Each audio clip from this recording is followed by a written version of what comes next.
Hey guys, welcome. Hat Tuesday number 5. Hat Tuesday number 5. Wow. Wow. Like I mentioned, I'm probably a broken record, but I'm always kind of surprised when the numbers just keep climbing. And again, it's very motivating for me. I think we had an awesome week last week. Man, what a jam-packed week of just hat talk in general, right? We started off with Hat Tuesday number 4 with my good friend Steve Heck talking about the uh, Austrian, German, and Czechoslovakian real velour process. Man, I learned so much. I'm actually going to have lunch with Steve locally tomorrow afternoon. So hopefully the weather cooperates and it's a nice day. We can both wear a fine hat and go have lunch. We're going to go to a beer garden. Right. Speaking of Germany and Austria, right? We're going to go to a local beer garden, share a pint. Hey, we have our good friend Paul. Paul, how's Hi, it? good afternoon. How are you, Luke? I'm doing well. How are you doing? Good. Oh, good. Thank you. Yeah, very good. Yeah, Lovely and sunny over here and warm. So, yep, we're grateful for the day. yeah, man. I'll tell you, you guys, and I know I mentioned it already. You guys made my day when you dropped in. And look at this, we got another guest. Ian, how you doing? How you doing, Ian? Yeah, good. My gosh, you guys are full of surprises. Well, I love it. we had a great day on Friday. It was a real look. It's all because of you, Luke. You put this on. You brought us together, and we realised that there's about 60, 70 miles between the two of us, Yeah, and we made the effort to go and have some fun, and we had some fun, I think. And we'll yeah. tell you about it when the time's right today. Then we'll be really pleased to share it with you. Oh, great. That's awesome. Man, you guys, like I said, Paul, I knew from your voice. You know what I mean? You kind of saw like obviously you have kind of a lower voice, but your voice kind of raised an octave or something. I don't know much about the scale, but I could hear the elation and kind of like you were having fun. We were, yeah, we were. Oh my goodness, we did 17,549 steps in that afternoon, which Wow. my steps are quite long, so that's probably about 9 miles, 9 and a bit miles. Yeah. Which for two old codgers is not bad, really. Like I said, you guys, again, I know Ian's a musician. So for our folks that have not seen Ian, he made a brief cameo, his debut. I believe that was on Friday, right? Was that right? Yep. I believe that was Friday. Yeah, during Fedora Friday. And man, made my day.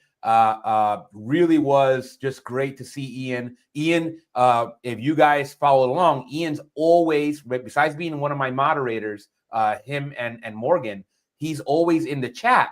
And everybody's kind of like, that guy, I definitely want to see him on the screen. We just lost him, but I'm sure he'll be back. Sure, he'll be back. Yeah.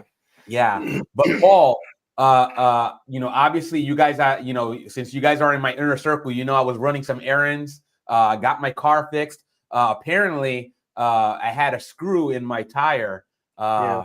And I had to go get it fixed. Apparently, and I got to see the mechanic, and I told him, I said, well, that thing didn't even buy me dinner first. Yeah. But we had a good back and forth, and looks like Ian's back. Let me bring him back in the room. Hey, Ian. Hopefully, all's well with the internet connection. It happens. Ian, I love you in the pipe.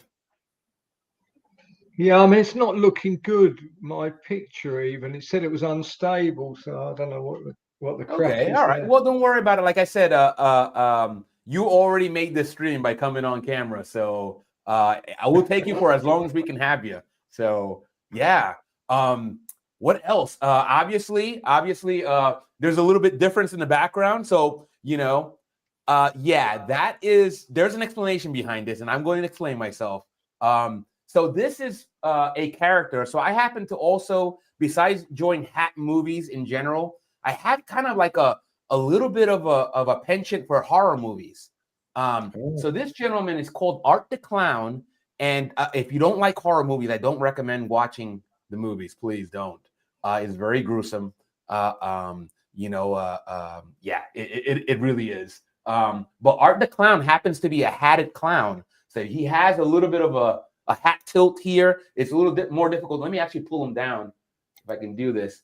You can see Art the Clown. He's a very gruesome, scary looking clown, and he's also hatted. It's a movie series that came out fairly recently called Terrifier. They've made 3 movies, and I don't know if I ever was like a super duper fan of horror movies, but it's like watching a car wreck. You just can't look away. So I saw this at the department store, which I thought was really weird because it was in the kids section, and this is not a kids movie. Definitely not. So I had to bring him home. I had no idea that I was going to come across this, and well, I did. It won't stay there, but I had to show that because, well, it's hatted, and I guess it dawned on me that Art the Clown was hatted, so I knew I had to bring him home. So that's Art the Clown. I'll leave that alone from now on. But yeah, Paul, you and Ian, you were going out and about. Man, again, and I mentioned that I'm going to be having lunch with Steve. This is kind of what I envisioned, right? We talk about the idea of finding our tribe. We inherently love to commiserate with like-minded individuals. And then, like I said, even if you're within an hour's drive, that's already pretty decent distance where maybe you meet halfway, right? That's what me and Steve are going to do tomorrow. We're going to meet kind of halfway. And we'll share we're going to go to a beer garden, a German beer garden, and share a pint and some good food and some good conversation. Man, Steve's talk opened my eyes so widely for the real velour process. I had no clue that it was that intricate. And it looks like we got Josh joining us. Josh says, "I'm sorry, I'm late." Josh, no worries. Like I said, nobody's going to hand you a tardy pass here. You can come and go as often as you like. And then Josh says, "Ian, love the pipe. I'm a pipe smoker myself." You see that? These are the things that come up, right? Because, like I said, I talk about me having a love for watches. I talk about having kind of a little bit of a love for horror movies. These are things that, sometimes they're tied in together. I happen to think that wearing a fine hat and smoking a pipe is quite common, to be honest. And it's one of those things where those are just extra things that we will see commonalities on as we bring in more guests here and they start talking about their passions, because really these are all kind of passions. And I at some point Ian's gonna have to do a talk here talking about pipes. Maybe he can do it with Josh, right? We got 2 pipe smokers here. So Josh says the actor Art the Clown is a great guy. yeah, he actually is. He's actually I want to say he is a classically trained mime, like a mime, right?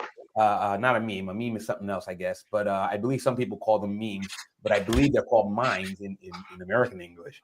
But yeah, he's just very tall and gangly, and he really, with no pun intended, he killed it in the role. But again, these are the things that I want to talk about on the channel because, again, obviously we want to talk about hats and specific hats and things like that, but it really is having a good time together. And that's what it's all about. I had a blast. And then Robert came on. Holy cow, Robert. Robert and I, it seemed like, and obviously you guys kind of heard the backstory about how Robert and I kind of started off not on the right foot. And again, I never exacerbated that because I always wanted to leave the door open, right? And that goes to be a lesson for anybody out there, because we are guys, right? There's testosterone involved sometimes, and you sometimes have to be the bigger person because somebody else might be having a really bad day. They can't control it. I didn't bother mentioning it on the podcast because I really didn't like the way Robert and I were getting along. I thought that, wow, it's like, he is amazing. He is amazing. And you could tell, like I said, he has that working class background. I felt such a kinship with him in terms of our backgrounds, even though obviously different backgrounds, but a lot of similarities. And again, you see that birds of a feather flock together. I tend to believe in that. So, but opposites attract too, right? We know they're both true. So, any new hat news? I made this one the night before Ian and I Yeah. went out because I wanted to wear a grey sports jacket, and I'd sold my last grey hat. So I thought, oh my goodness, I've got to make a hat. Yeah. Yeah. But so this is, quite a nice sort of shape, bit like the ones that you've got on the way from me to you. It's a Western felt, about a 225 gram weight. Okay. It will come up at the front there if I want it to. Yeah. But yeah, it's just a nice.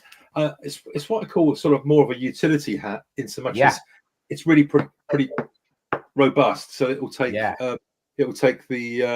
rain and the weather. But it was slightly lower crown. But when we were walking around, it was Ian's hat really that was the star of the day. Oh, so yeah. There's a lesson to learn, Yeah, man, that crown is, and the thing is, you wear it so well, and that's a nod to both Ian as well as to Paul, who created it. It just goes to show you that's the ultimate compliment right there. Well, like somebody wearing the hat and enjoying it, and you can see, right? You guys went out, and there were probably that you probably got some reactions, right? Well, I'll mention it, Ian, shall I? That we got stopped, I think, twice and got photographed, and then there were people taking photographs along the way without our permission. So it was. We either looked like a couple of lads out for a bit of an afternoon, looking a bit dapper, or I don't know what. But yeah, it was, the attention was quite fun. I mean, look, we were in the centre of London, Piccadilly Circus, Leicester Square, and all of the sort of main places, and we were walking around, and we probably saw, I don't know, perhaps not many more than half a dozen other people with decent hats on, Ian, I'd say. Would you? Yeah, about that. Yeah. Although there was that unbelievable Homburg. Oh, really, that was splendid. Yeah, I'm a fan. Tell me more. Well, there was a gentleman around our age, I guess, who was wearing an overcoat and a beautiful beigey coloured, camel coloured Homburg, and I think it was probably a brown trim on it, but it was just lovely. I mean, you could see that it was a quality fur felt. I would go as far as to say it was probably 100% beaver, and it just looked lovely. And I would say also it was probably a period piece, so it was, I don't know how old, but and he held it very well. So it was a real delight actually to see somebody wearing such a formal hat, because in a hat hierarchy I've always thought of the sort of the baseball cap, then you go up to the sort of Baker Boy or the other caps, then you go up to the trilby, then the fedora, then the Homburg, and then you've got the bowler hat and the top hat, So it was just nice to see somebody confident enough to carry off the Homburg. Yeah. And you guys probably made their day, like, meaning it's a reciprocal thing, right? So it's kind of like when you spot those folks in the wild, you automatically make your way over there. And it'll either they'll come to you or you go to them, because you just can't help it. It's like a compulsion almost. I think there was a mutual respect. Let's put it that way. Sort of a nod or whatever. We were actually. I mean, I must say, we were probably in conversation nearly all of the time we were together. And if you think about it, that must have been about 5 hours. I don't know. It must have been something like that. It was a real enjoyable time. But if you like, I'll give you an overview. I went to Ian's, and we jumped on the bus, and then on the overground Elizabeth Line train, which is a fast train into central London. We got off and we came up at Piccadilly, so Piccadilly Circus there, and we went down Jermyn Street. Now, Jermyn Street is well known for gentlemen's outfitters, shoe shops, and hat shops. So it's a high fashion sort of, but very classic fashion nowadays. So we walked down there, and we found our way down into St James, which is where Lock & Co is. So the Lock & Co store, well, it had a beautiful front to it, as always. They've just launched their autumn winter collection, which is lovely to see. And we walked through the door, and we were warmly welcomed by the doorman. And I mean, the doorman's got morning suit on with a really nice sort of. He looks like an odd job from the 007. Yeah. I hope he doesn't see this, or I hope he doesn't get offended, because he's a really, really nice gentleman. In fact, I've got his card here somewhere. His name's Paul. Yes, Paul. And he was very welcoming to us, and we came in, and we were up front. We said that we were going to say to people that we are coming in just to have a look around, and we're not in a position to buy, because we're looking at we've got our own facilities to make them, etc., and so on. And we got introduced to the various sections where there were this year's collection, and also other ranges of hats. But the shop was busy. There was 3 or 4 other people in there buying hats and looking around. So we didn't want to encroach too much time. But there was clearly the shop manager there, who's a very nice gentleman called Maxwell. Maxwell wears a berry, and you don't see that in the UK very much, but he's really quite a character. And he was very open to come on the channel and talk about that. He was very open to keep talking to myself about hatting, and actually Lock & Co apparently supports around 5 independent small hat businesses every year, and I'm sort of talking to see if that's something they can help me with a few things. We've sort of been a bit cheeky, asking if we can get an invite to their winter season or the Christmas launch of their Christmas hats, and so that we can actually do some interviewing at the event, and also include that for yourself, and I can put it on my YouTube channel. And they were very open to that. So yes, very, very well received. Made us feel welcome. We had a good walk around the shop. There's a museum at the back of the shop, which was nice to see a few older things. But the quality of things like their hat boxes, and all just everything that they do is just oozes with classical quality. Wow, that's like, I don't know, I'm trying to come up with the equivalent for some equivalent analogy, but it's kind of like being a kid in a candy store in many respects, right? I mean, we're talking about Lock & Co, essentially the oldest hat shop in existence, right? That brand is iconic, and to kind of be able to come in, and that goes to show you the culture there. For me, that says a lot about their company culture. Yeah, I think it's widening to the fact that the market is changing, and they had quite a lot of vibrant coloured hats. So they're making a step, if you like, towards the more modern approach, rather than the classic that they've been known for so many years.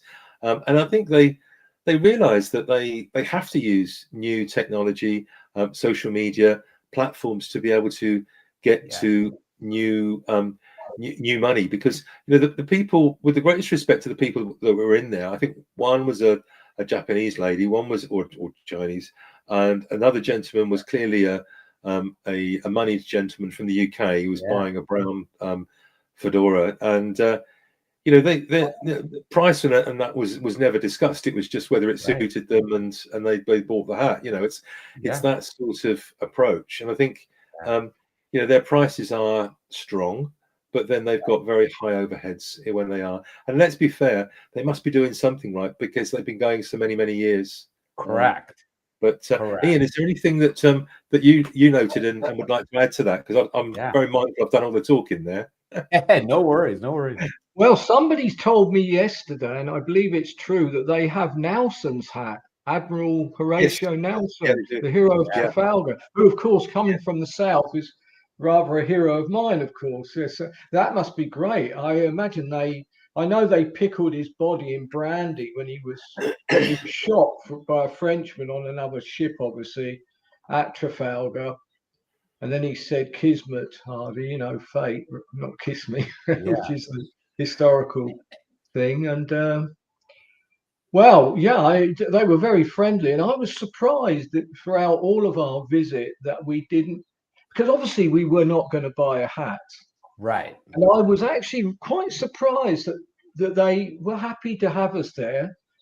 And I think it probably brightened their day, which is probably a little similar every day, I should think, to some extent. And they were happy, and they were talking positively about any suggestions that, well, obviously Paul had regarding business and so forth. That was very pleasing. And there was a brotherhood between people. Yes. And, you know, when you run a shop, see, I suspect, and it's to do with the old world. I mean, and when I was a boy, things were nicer. I mean, you still get that in Austria. You go in a shop and they say hello and they say goodbye when you leave. And if you sit in a pub next to people, you don't talk to them all night, but when they get up, they say goodbye to you. Correct. It's a different world. And you find that in pipe or tobacco shops, the traditional ones where they have pipe tobacco and pipes, and you find that in with hatters, and I think that's wonderful. And I suspect without the shops that we went into, we'll get some good responses from it. I really do. Yeah. What we've done, Luke, is I've dropped them each a thank you email for welcoming us in and for how their staff received us and gave us information, and just reiterated what we were asking is whether they come on to you know, your show live, perhaps do an interview with myself for my channel. And also in the case of Lock & Co, you know, the invite for Christmas and to find out how they support smaller hatters, because I think that's a lovely story. I mean, I think the American public would hatter enthusiasts would like to hear how, you know, the British are perhaps passing on some of the skills and experience. And what was lovely is that they're opening up more, because I've been in there 2 or 3 times, and whilst they've been pleasant, that was the most well received. And now whether or not they remember me because I've got, you know, glasses, I'm quite big and wear a hat of that, you know, that's been made a little, you know, taller in the crown or whatever, I don't know, but certainly it felt more positive this time. And maybe they're starting to think, look, we've got to elevate our brand because they're really one of the leaders in the world. There's no way we can get away from that. And you know, they have a lot of their hats pressed when they buy the felts, and then they dress the hats in the shop. But some of the quality, I mean, it's just gorgeous how they've done the whipping around the, you know, the brim of the hat and so on. But something like this, I mean, they were saying, a couple of people were saying that, you know, that they would sell it for £400, and I think they were saying similar about Ian's. I mean, you know, they were I don't think anybody disliked, not that they probably say, but I mean, they were more than complimentary to us. So it was fun. But from Lock & Co, we went round the corner to Bates & Co. Now, Bates & Co is an old English brand that it's one of those brands that the hats are basically made by hatters and sold within a gentleman's outfitters under a sort of sub brand, if you like. And Bates had their own hat shop in Jermyn Street up until about 15 years ago, when they went into Hilditch and Kay, I think it was, the gentleman's outfitters. Now this is like stepping back in time to the 60s and maybe even before, because all of the shop fitting is like a gorgeous sort of oak wood, and all of the ties are just laid up. You know, all the socks are rolled up and in drawers. And it's just immaculate. And you think, as a gentleman, you think, I'd love my dressing room to look that good. You know, it's like James Bond. You know, but we went in there, and oh my goodness, that gentleman who was the shop manager there. I've just forgotten his name for a second. I've got it here, I think. He was. I've just misplaced it. He was very good to us, because he did have one or two customers in there, but he got one of his young team to actually serve them, and he showed us around the hat area. Now, I had already had a few Bates hats, and in fact, I had a Bates antelope fur hat, so we chatted to him about that, and I think Ian was talking about a few hats at the time as well, and then he took us round, and I think fair to say, Ian, you were looking at the Panamas quite strongly, and we were just talking between the two of us, and I think I piped up and said, well, we're just really admiring your Panama hats. They are absolutely gorgeous. You know, it's so nice to see an Ecuadorian woven Panama. Then he sorted over to us, and in front of us there was this leather hat box. Now, I mean, I'm looking at a hat box, which is probably £1,000 for the hat box, right? Yeah. He takes the top off, and there's like two. Well, we could see two. There might have been more hats in there that were so fine. He said, "These are very special." We said, "Okay." He said, "It took somebody a whole year to make these hats, and Wow. they are £22,000. So what's that, about $30,000 each?" And Ian looked at me, I looked at Ian, and these are like, no wonder he followed us round to the hats area. We're a couple of likely lads. Yeah. £22,000. And of course, he told us a little bit of a story about that. And that was, that was just a pleasure to see that. It was just like, whoa, we've been given a treat there, Yeah. And again, all the hats were stacked up, very much like JJ's Hat Centre, with the foam around the crown and the hat stacked on top. But they were just immaculate. There was no sort of dust around anywhere. There was no. It was just as nice as you could get it, really. Sterile. Yeah, so that was a nice experience. And then further along the road, actually, we went there first. It was a hatter's called Laird.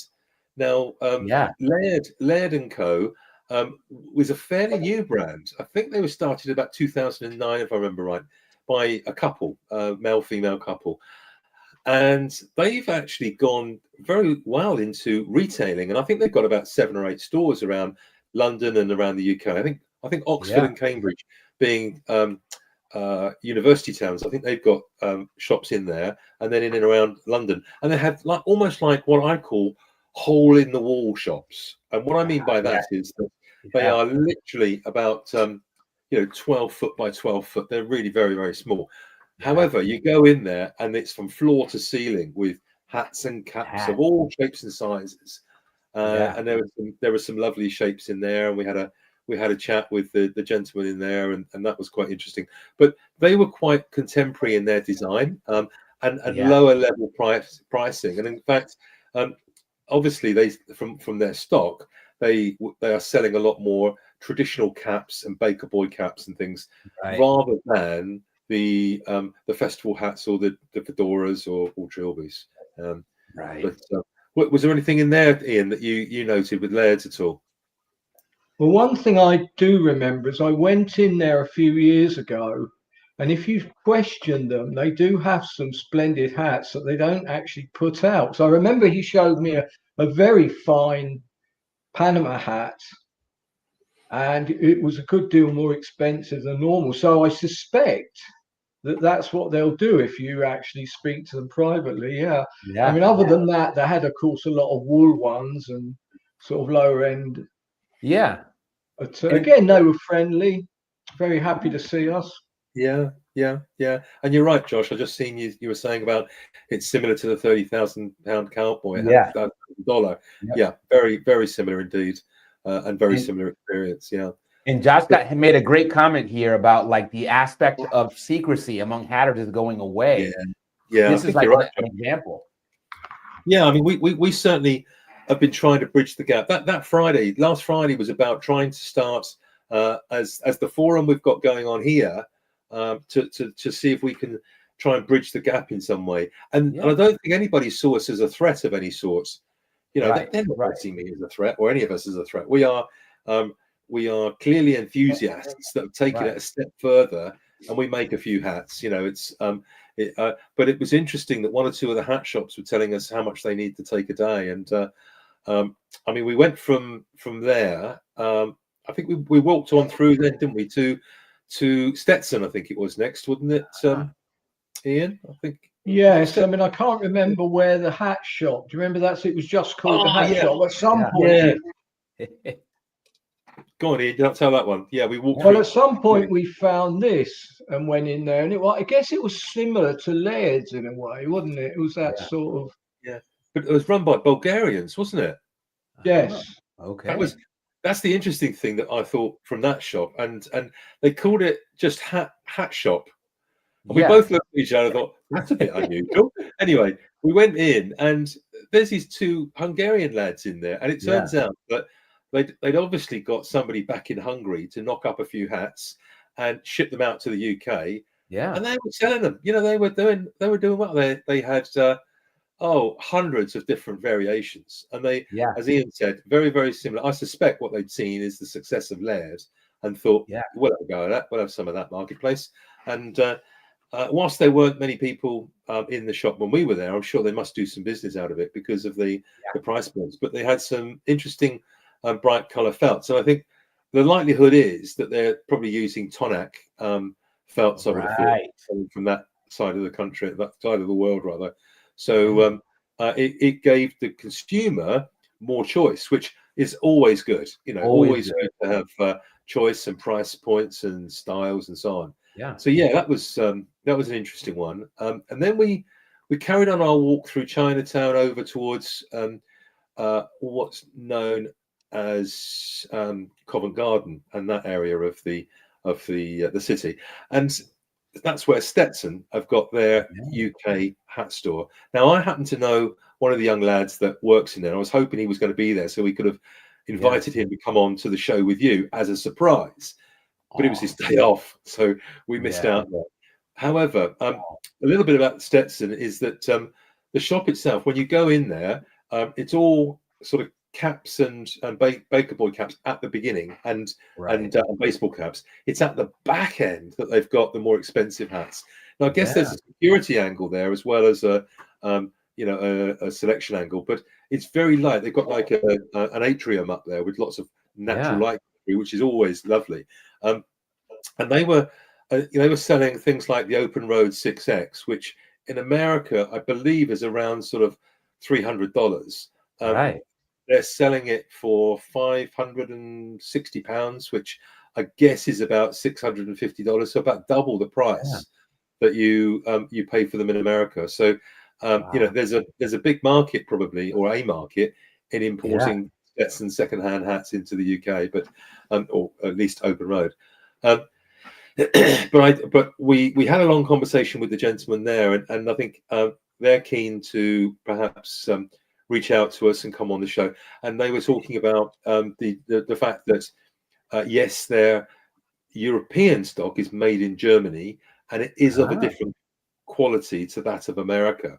I would say it's inferior to the American quality because it's made for the European market, and of course we're not at the point of paying as much as you Americans do for your hats. We don't seem to see the value in doing that. So but again, we were made to feel very welcome. We probably spent 15 minutes in there or more, and I've reached out to them to see if we can get some time with them on here. Paul, you're a blessing. You are a blessing, sir. And no, it was a team effort. Honestly, I think it was a lot softer with service in rather than one. You know, and thank you, at that point, we were both needing some refreshment. So we popped into that cafe, which is where you saw us, and we got some coffees and sat down, and we said, right, it's that time. So we dialed up and had a quick chat with yourself. So I hope we weren't too intrusive, but no, not at all. Made my day. We went over to a gentleman's outfitters store called Thomas Farthing. Now, it's very interesting for if you're into 1930s, 1940s clothing styles, and as well as the same styles of hats, then you must look up Thomas Farthing online. They got some beautiful clothing and some lovely hats. Their hats are made in Spain by Sigma, so they're no doubt using Fepsa felts, and then they're being pressed and dressed over there and then sent to the UK. But beautiful hats, and I think I've had a few, and I know that Ian's had a few of those.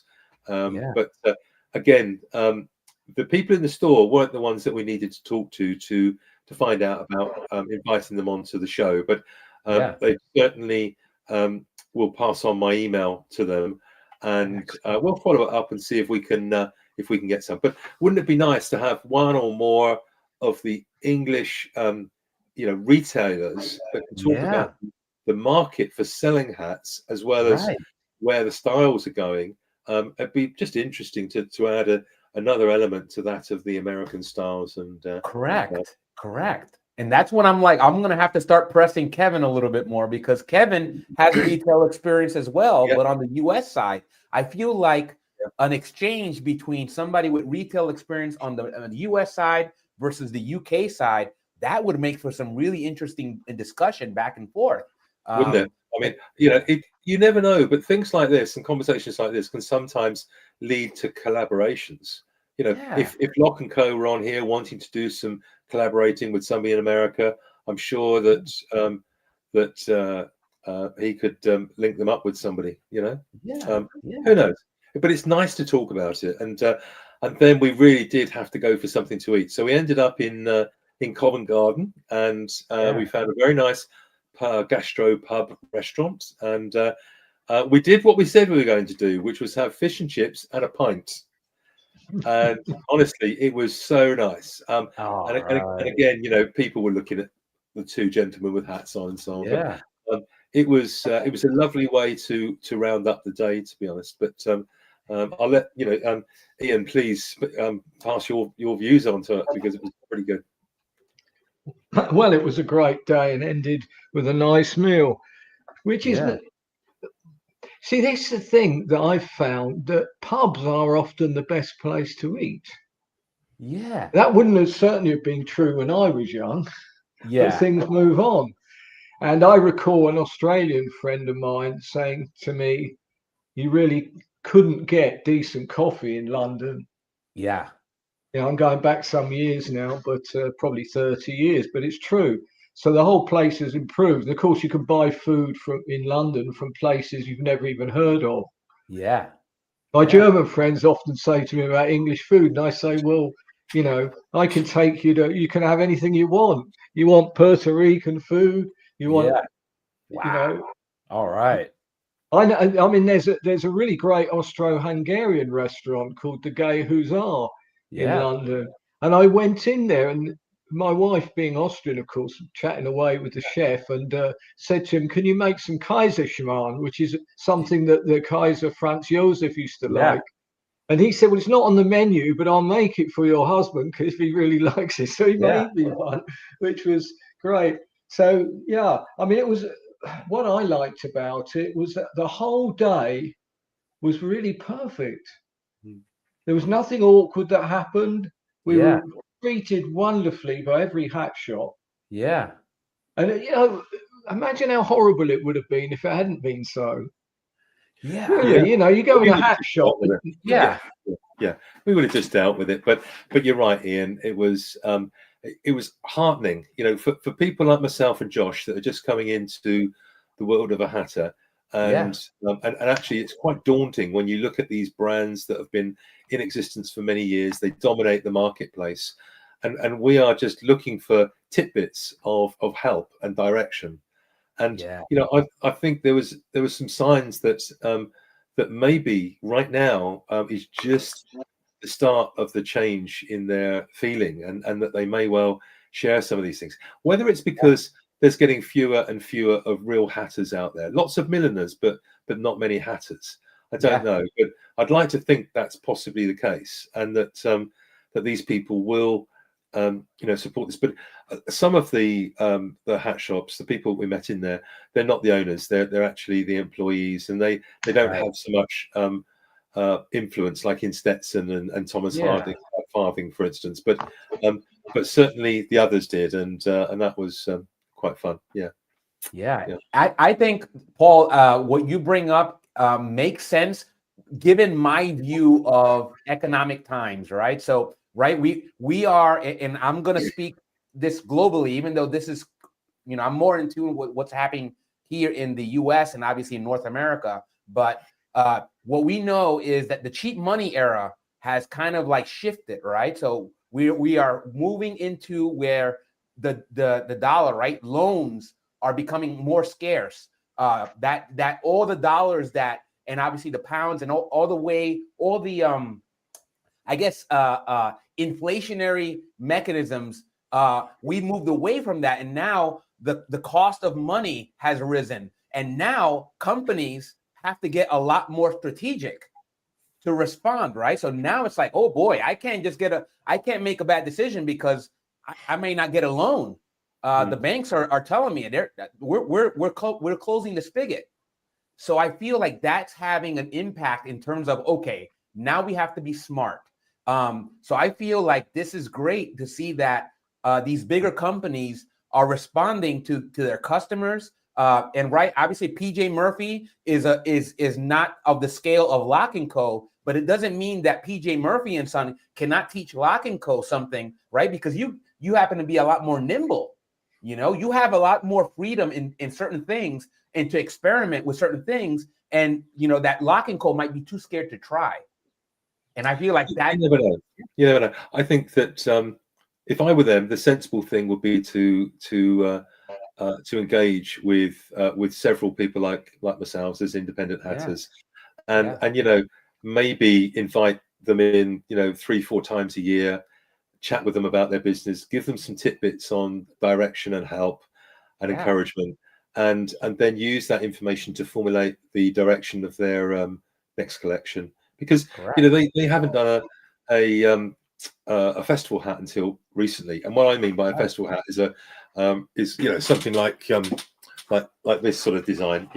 They never really got into this, the turning up at the edges and the bigger brims and so on. But now, there's one or two in their range that sit nicely like this. They still look very formal, but they're more interesting. And I think that I don't know about the bespoke area, whether they will do one, bespoke for you and what that would cost. But certainly, I think that they are more open to looking at these sort of things. So I'm not sure about some of the others. I mean, Bates was quite formal, and I suspect that it's more of a sort of corporate approach of, we've always sold this style. We'll tweak it a little bit, but we'll keep to those, because their colours were very straightforward and traditional, to be fair. Yeah. I had, so on Saturday, and this is something that I was going to share during the show. I couldn't wait to share it because I found a local drinking group of folks that get together at various pubs in the area.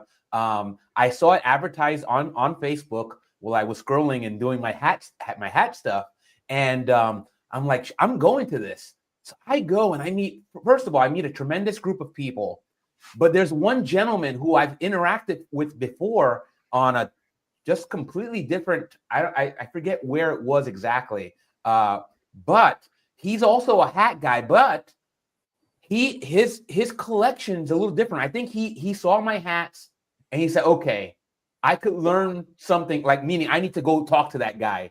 And he's a super nice guy.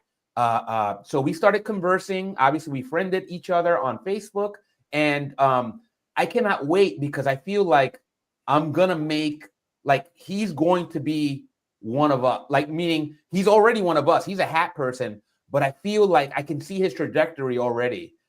This is a guy that probably has a lot of hats. They may not be the hats that a lot of us connote with fine hats, but that's how it starts, right? A lot of times we all heard the story about my cheap straw hat from Croatia.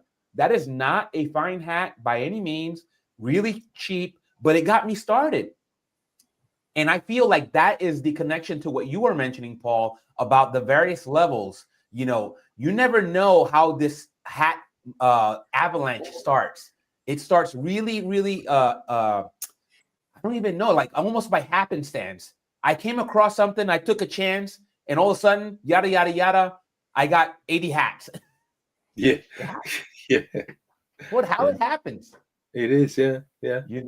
And it's like, it's almost like dating sometimes, right? Like how many times have you heard stories of like, I didn't even think we would end up together, but we went on first date, then we went on second date, and then we just kept going. It was an avalanche, and we've been together ever since. I'm like, you don't plan these things; they just happen organically, and before you know it, you're just trying to find a new room to put your new hats. Very true. Speaking of, today is the day. It's out for delivery, Paul. No, yeah, that's quick. Oh, yeah. Sorry, Morgan. Sorry, it's coming from the UK, not from Sweden. Hey, no worries, no worries. Like I said, I'm excited. Like I said, I had to go and obviously purchase some interim hats to scratch the itch, and that's why I bought like a lot of these flat caps. They kind of they bided my time so that package, while it arrived, oh man, I cannot wait. It's so much goodness, Paul. Thank you so much. Well, I just hope everything works out. I mean, look, the worst. I have to admit, I'm similar to Robert in that respect. I've got a lot of time for Robert. I've never chatted with the gentleman or met him, and that's why I'm so sorry that I couldn't make that particular event. But he talks about his apprehension about size and doing that sort of thing. It's and getting it right, and we do the best that we can, and hopefully everything will be fine with you. But fingers crossed. But no worries, Paul. Like I said, the process has been fantastic working with you. Again, for me, the process, right? The process, and I always mention this to my son, right? Because we all know that my son played baseball. If you listen to some of my rants, I have another channel. If you ever catch one of my channel, I apologize. I'm almost a different person. Sports, and I know you guys know this because you guys are probably fans of football, which is soccer. We call it soccer, but you guys, again, you may not be, but I know that in the UK, they love their football. And it brings out some kind of like bad behavior, usually with spirit, right? There's usually a little bit of alcohol involved. And, I don't enjoy hearing about violence happening, but you understand that people, when they get their emotions. So I feel like that channel, anybody that finds their way onto my other channel, I apologize. Again, I become like just another person. It's almost like The Mask and Jim Carrey in The Mask. Essentially, we had a good question here from Josh before. Paul, your hat boxes, how do you get them custom made? I'm looking for a custom maker myself. Well, very good question, actually. And many years ago, I got involved with making packaging, designing packaging, and getting it made, and so on. And what I've done is I've actually found in the UK a milliner supplies, and this is very interesting because of what Robert said about the Petersham and the woven edge and the non-woven edge, and we can't get. I haven't been able to find woven edge in the UK at this stage because there's so few hatters in the UK. What can you do? Anyway, but from the milliners, ironically, they do make hat boxes that are more focused on men's hats than women's. They do women's hat boxes as well, but the boxes that I buy are flat packed, and I usually buy them in 15 or more at a time. When I've gone through Alibaba and spoken with packaging companies in China, and the problem is that because they're so bulky and the minimum order quantity is about 500 or something, which I was happy to buy and then sell on, in the UK. But the problem is the shipping cost, and in fact, there was only £1 difference between buying a small quantity of 15 in the UK versus buying 500 from China and getting them shipped in, and that didn't make commercial sense to tie up all that money in those number of units. So right now I'm at the point where I'm looking for a low volume, sort of 250 or so UK manufacturer where I can design my own box, because what I've got is my own box, but then I've got stickers that so I use in fact I've got some here.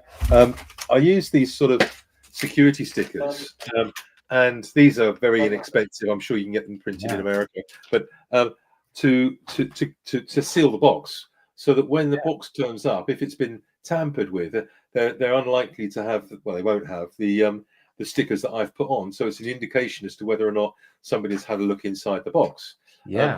But I would say to you, Josh, have a look around at a milliner supply company, because no doubt they will have boxes that they could ship to you.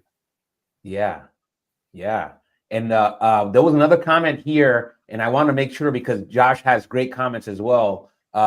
Finally got my sewing machine working now, so I can make better bound brims. I'm a big fan of the brim trim, so I hear this, I start getting excited. Good. It's not easy to do a decent brim, and a lot of us, we have singers.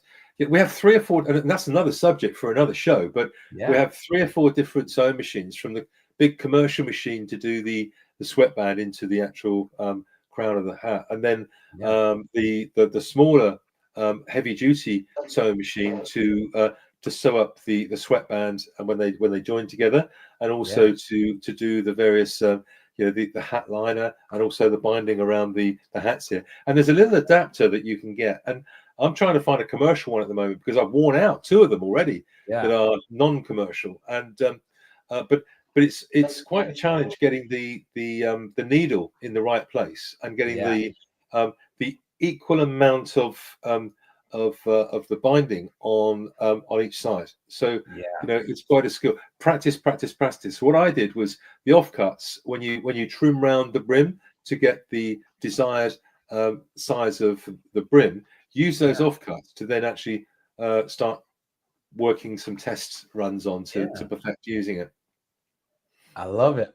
And again, Josh, we're gonna collaborate, right? So we're gonna do this because it's even easier than right, because Josh is in Alabama, so we don't have to deal with the tariffs and all that system. Right now, the nice thing is about this process, Paul, unless I get a nasty gram later on, it looks like I escaped any kind of like issues with customs and saying, hey, we're going to hold your hats hostage.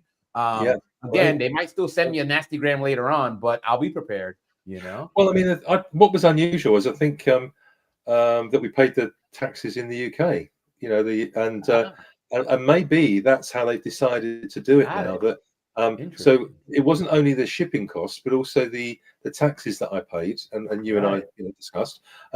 So maybe because it was paid in the UK will then pay that over to America, and it just speeds everything up. I see. Okay. So actually, on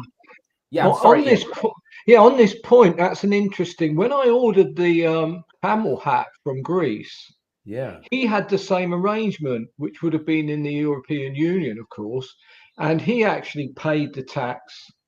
And because what normally happens over here is quite a rip-off, because the post office will send you a bill and they won't send until you pay, and it includes £12 for them to deal with it.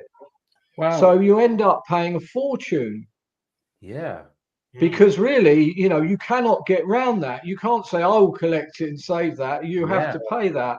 So if you order things from abroad, you have to factor in. I mean, it's the VAT, which is 20%. Which would be another £25 save. Wow. Which is $30. Yeah. I mean, I bring in the raw felts from FEPSA from Portugal into the UK, and I pay them for the shipping cost and obviously for the felts, and then I get an invoice from FedEx to cover the VAT and any administrative costs that they may have. And actually, to be fair, it's not. There's a very small amount of duty, but I was really worried about how it would affect the import, because it's a major. We don't make felts in the UK, to my knowledge, and therefore, the only place we can get them is abroad, and it will dictate the price of the hat because it's the biggest component of the hat. So it was quite a relief to know that, and FEPSA, who we know is quite a big company, their delivery to me takes 10 days, which even when a customer says, look, I'd like a color that you haven't got, but I've seen it on the FEPSA website, I can buy it and get it, and then make the hat, within sort of 15 to 20 days. I mean, it's pretty good, really.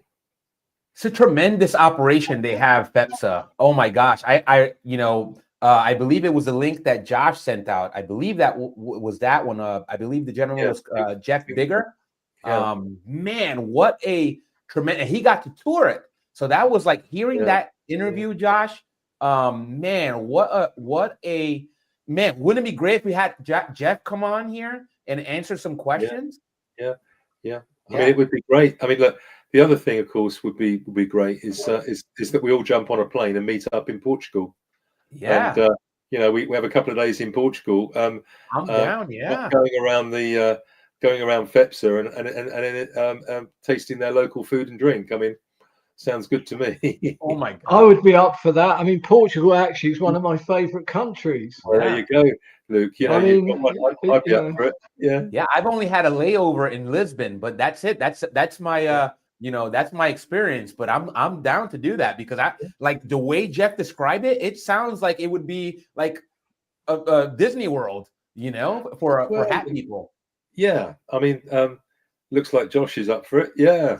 Look, I think it's all part and parcel of you know, if you're a follower of Formula One, as I've been over the years, you know, you try and go to the British Grand Prix or go to the factory or whatever it might be, and that's great. And this is just a version of that. But I would think that FEPSA and no doubt one or two manufacturers in America that you have is the holy grail really for finding out about how hats are made, because you know, people like myself could explain how it goes from taking the raw materials and then putting it into a beautiful hat, but it's actually understanding how they get from the animal into the felt that the craplin that we can then use to make these hats, and I think that's the part of the jigsaw that people like FEPSA can make really. Yeah. And then Josh had another good comment here because I love hearing this kind of stuff. He's on eBay looking for old hats. Isn't that awesome? Like we talked to obviously Paul and Robert. Like that's how you do it. It is. Look, it's like doing an apprenticeship. And what I would say is that I probably got through about 30 hats of second-hand hats, deconstructing them or totally refurbishing, reblocking them, you know, and building my tools, and cleaning, doing all of that before I started. Probably even more than that before I started making hats, you know, and it's very satisfying when somebody actually buys a hat that you've restored and reblocked and reshaped and re-steamed and all that, because they've obviously seen the value in what you've done, because you've taken this what's usually a hat that's been screwed up, it's been put on the top of a wardrobe, it's got years of dust over it, and then it comes in a box that's been crushed by the courier. You know, and or worse yet, an envelope. Yeah, I mean, look, and an envelope, and then we try and work our magic, and that's where you, Josh, you'll get a lot of pleasure out of, as I do, of redoing that. I mean, Ian, we discussed about Panamas. Tomorrow, I've got a Herbert Johnson fine Panama hat turning up. Ooh. It's not quite in your size, but it may well be by the end of next week. Well, I'm looking for one definitely for next summer. And I have to say that was the one thing about Locks. They had that one with the most beautiful ribbon. I really fell in love with that hat. Is that the multi-coloured ribbon you liked, Ian? Yes, the thinner at the top and bottom and slightly thicker in the middle, if I remember. But it was just a very, very nice. If I remember, it was a sort of, what would you call it? Like, was it a brown with a lighter at the top and bottom, if I recall? Very nice.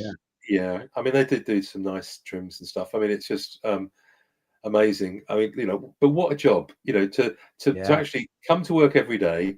You walk through a shop that's been there for 500 years or whatever it is, and you've got a historical museum at the back, you know, showing all the history of all the store, and then you've got several levels, and of course they've had people like I don't know, very, very famous people have actually lived. Now, there was a gentleman who was an actor, very popular actor back in the 20s and 30s, I think, over in America, but he lived there, and you can just go upstairs, and that's where I understand the studios are, where they actually make and trim the ladies and men's hats, and I'd love to get an invite to go upstairs and have a look at how they lay it out. And you're gonna do it, Paul. I know. I feel it. Like I said, you know, people are drawn to you, Paul. I don't know. You know, you got that thing, and I feel like there's no accident. You know, and Ian, you have that same thing. You know, like you guys you have that kind of personality. And no wonder they open the doors, and I think you're gonna get that invite. It'd be nice. It would be. I mean, I think I would feel as though we'd sort of achieved something in breaking down barriers, you know. Because let's be fair, I'm never going to make any difference on the hats that they create and sell. But by talking with some of their people there and sharing ideas, that might influence something that they may do. It certainly, I'm sure, would influence something that I do. And for the better for the industry. So we can only hope that we hear back from them and go from there. But that was it was a great experience, and it was it was just a great idea. And we Ian and I talked about this, and we sat there and we thought, when we were eating, we got to do this again. We've got to find time. And we sort of said, well, we'll find an excuse nearer Christmas to hopefully we get an invite to the Lock and Co event, and then maybe we can come up on that day and do it. But we're hoping that maybe there'll be a few more UK-based people, or people that want to come to the UK and can join us, because honestly, it's just lovely. There are lots of tourists around, and to be stopped and complimented on our hats and how we looked and things was quite pleasant. Look, when you get to a certain age, you don't very often get that. So that was nice. Yeah. And one idea I had was, if they still do it in one of the parks in London, the chaps people who are very sort of 40s and so on, and one or two of them even have houses that are completely 1940s houses. Wow. Now, it's occurred to me, you could even have a little store there with your hats. Yeah. Because everyone will wear a hat. You can't go in unless you're dressed correctly. Right. So it's like proper clothing, hat. They all have pipes pretty well. And they have this, it's very amusing. They normally hire some humorous person to be the MC. And then they'll do things like they had, this is a very English thing, that they had a cucumber sandwich discus. And the idea was, it didn't matter how far you threw it, you had to do it with style. Right. And then, of course, he announced, "I'm very sorry, ladies and gentlemen, but a lady has won." It's just a lot of fun. And it really is a very nice afternoon. Yeah. To go to that. Right. And of course, I can't remember if it cost anything. If it was only a £5. It was nothing, and it was very good fun. They had food there, and of course they have Pims to drink. Oh, yeah. I'd never had Pims before, and I remember falling in love with it. Yes. Yeah. Well, we'll have to talk about that, Ian, and I'll see if I can reach out to them and see if we can get and subsequently get an invite or something. But I'd love to do that. It's just nice experiencing new things and meeting new people. Yeah. And so the thing is, I could help you run it, you see. So you've got two people, so you don't have to be caught just there on your own. I mean, I'm sure. I'd love that, Ian. I mean, we I think I fair to say, certainly from my end, I feel as though I hit it off with Ian, and I feel as though we're going to. You guys it'd be good. Yeah, you guys seem to be like that, have that dynamic duo thing going, and I love it. I love it. I don't know about the dynamic bit, but I like the duo. Well, slightly less dynamic these days. Well, you know what, Ian? The thing is, your face is you have one of those glowing faces. If you go and you know what I mean, like I everybody that I've seen that's seen my video, they're like, that guy's got a great smile, like he just lights up the screen. And I'm not blowing smoke. Trust me, it's been I've had those discussions. You know what I mean? So it's kind of like, man, like as soon as you came on camera, I couldn't stop smiling, and I feel like that is probably what other people are getting. When they see this gentleman with the tall crown, with the magnetic look, and they're reacting, and they're probably not gonna. Even if they don't say anything to you, they're thinking it, and they'll probably say it when they get back home. Well, I'll show you something interesting. This is the tobacco I'm smoking, and have a look at that. It's one big. It's one big flake, massive, great big long flake of tobacco. Yeah. I only smoke flakes these days because when you get it ready rubbed, I find it doesn't smoke. I mean, this I can keep alight for up to an hour, which is And the reason for that long stem is it cools down as it comes up. A little bit of piping information, and you want to smoke it cool, Yeah. It sounds like Ian needs to have a Hats and Pipes YouTube channel. To be honest, if you ask me, well, I'm not trying to obligate you, but it sounds like that would be you're probably going to have a lot of people signing up for that. I feel like they're complimentary. That's cool. I mean, it's I'll add that to my long list of, I retired. Okay, I'm a musician, so I'm not exactly working like other people, but when I retired, I discovered that I was all of a sudden a great deal more busy than I'd ever been when I was working. I mean, first of all, Josh, did you already address this? I just want to make sure, because Josh asked what tobacco are you smoking? Oh, well, this is for a long while you couldn't get this in England, but now you can. It's very popular in England. It's called Orlick Golden Sliced. Ah, okay. And now you can buy one that's aged, which I think is called vintage Orlick, which I have some tins. Yeah. I have, my idea is to have enough tobacco one day that I don't have to buy anymore, because it keeps going up every year. So I have like massive boxes, like really big, under my bed, just piled up with tins, and I date them. But also, after 5 years, it tastes better, so you just leave it there till it matures. You know. Yeah. There you go. And Josh says he's a fan of Black Cavendish. I'm not sure. Cavendish, I think Cavendish. that should be. Yeah, I know it well. All right, and then obviously Josh is saying like that is a great brand that you smoke.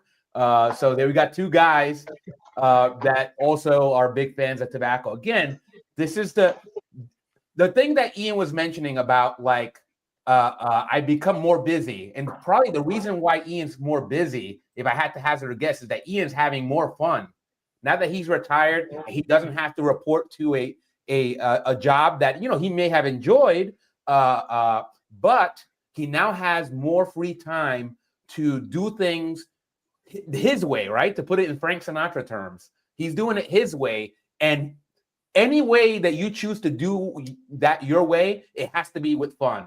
Like, if it's not fun, you're doing it wrong. I mentioned this the other day. You know, it just is what it is. You know, I didn't get this old and this established to where I'm at now without having fun. And I'm gonna keep doing it. I'm gonna demand it, right? I demand it. Yeah. Let's see. Josh says, Ian, when you get older, yes, it's harder to grow here. Funny enough, we did have a tobacco industry here, but the army even got involved, because effectively they wanted to do business with America, and so they effectively crushed it. Yeah, they absolutely crushed it, because we wanted to deal with Virginia and all the rest. That's why, of course, we sided with the South in the war between the states, because we were doing more business with them. Yeah. We didn't help them very much. I think there was a ship that went from Liverpool and a few other bits and pieces. But I live in South industrially, so it's like it's all over here. Like, it's tremendous. Like, as somebody coming from New York and moving to Virginia, and seeing so many of the historic, right? So the stuff that you learned in history books, in history class when I was a young boy, and then just seeing the places where these things happened, you know, and it's just tremendous. I mean, it's amazing. Probably a similar feeling, you know, you were describing in terms of going into Lock & Co, because you know about the history.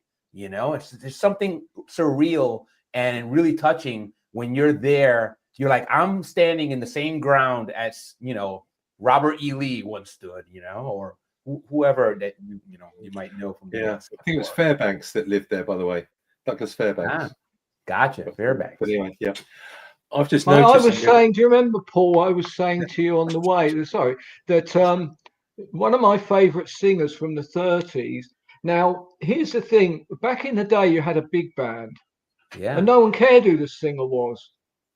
That came, and he was one of the main people. His name was Al Bowley, and he came from South Africa, worked his way over, and become a very famous singer. And he actually was bombed.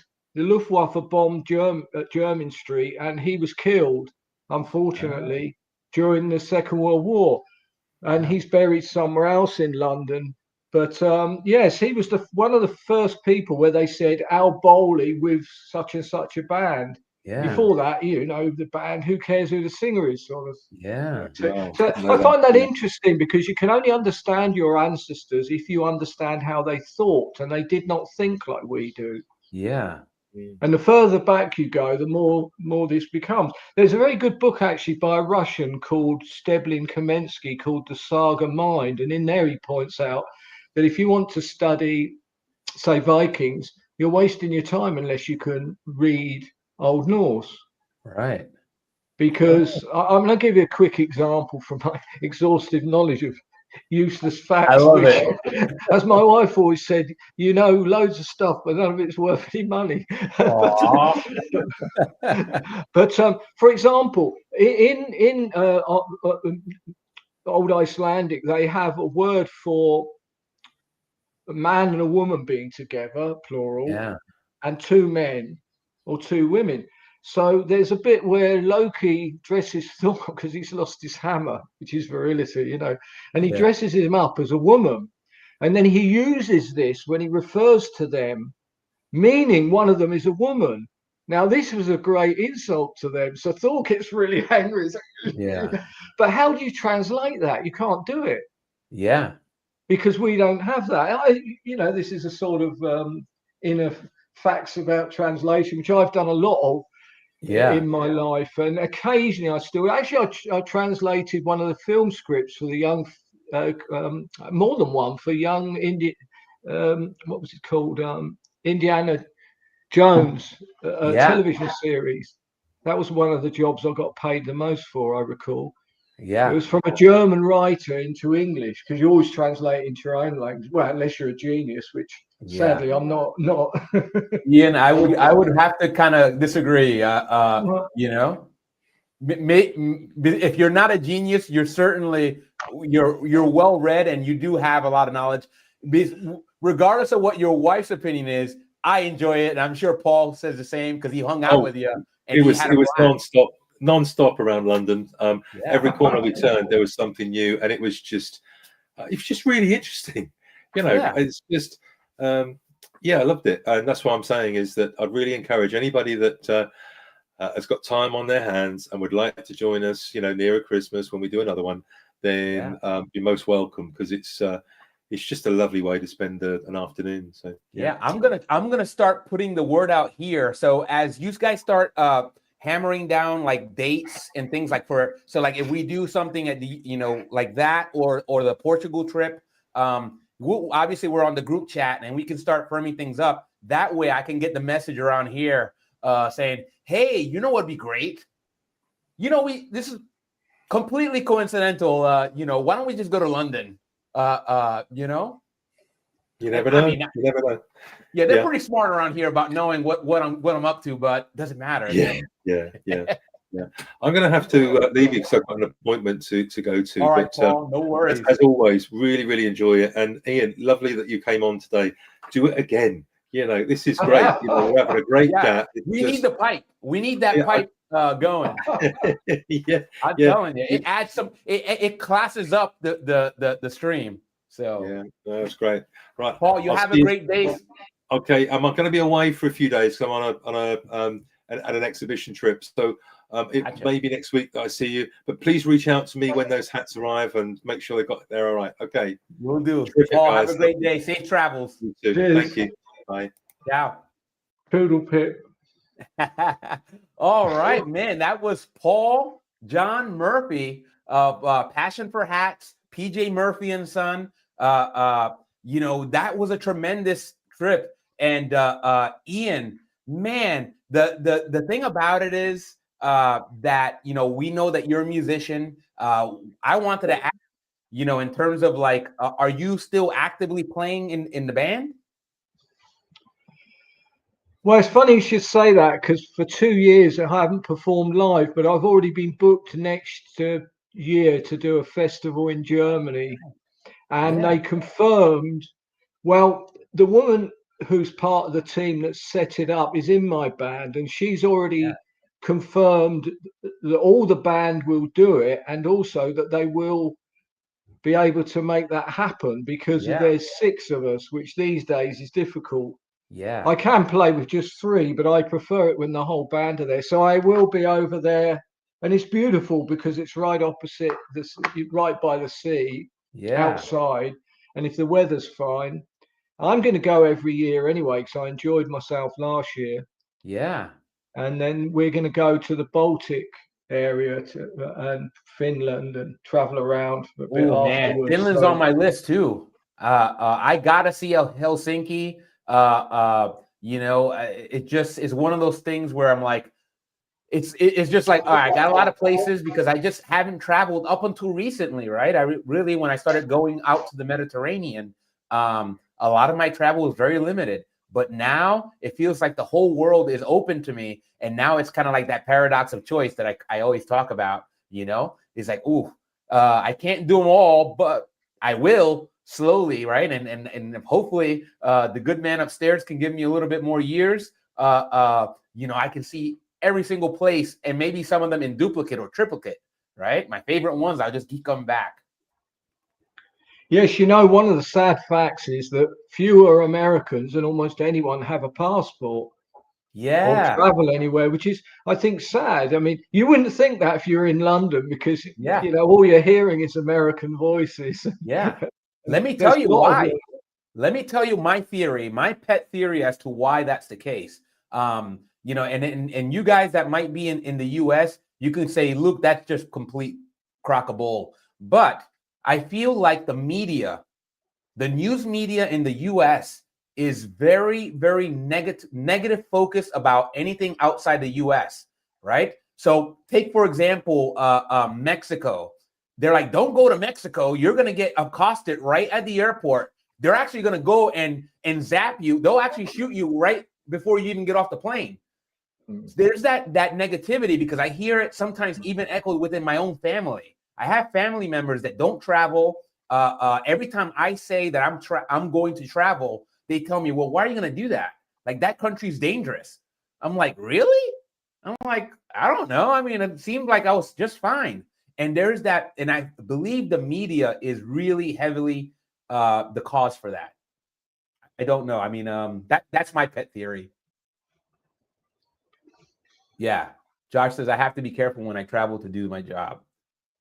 Yeah. Well, I imagine the large parts of America are a good deal more dangerous than even. Yes. Although there's some places here that aren't great. I remember on one occasion I was doing a gig in Phoenix, I think it was, and we just traveled we played in the Hollywood Moguls. Yeah. And the central heating failed in one of the hottest places in America. And of course, I didn't think any of it, being an ignorant foreigner, but my friend said, we'll die. So we had to stop. Yeah. And it was quite funny, actually. Funny story, because he got in touch with the people and said, look, you got to send us another band. And he put me on the phone. And the man said, please don't put him on anymore, because he was angry, And I said, in my best English voice, I said, I'm the band's solicitor. And, and I know how litigious you are. And they said, oh, no, we're sending you a van. And they let us keep it for a whole week free, because this one had failed and so on. But anyway, we're in Phoenix, and my friend who was playing keyboards for me, he went wandering. And they said to me, this is very American, they said, this is so dangerous around here. Yeah. So they said, who's armed? And someone handed me a weapon, and I put it in my pocket. Well, I'm English, man, Yeah. And as we went outside, he came walking down the road whistling, just innocent English. Yeah. Wow.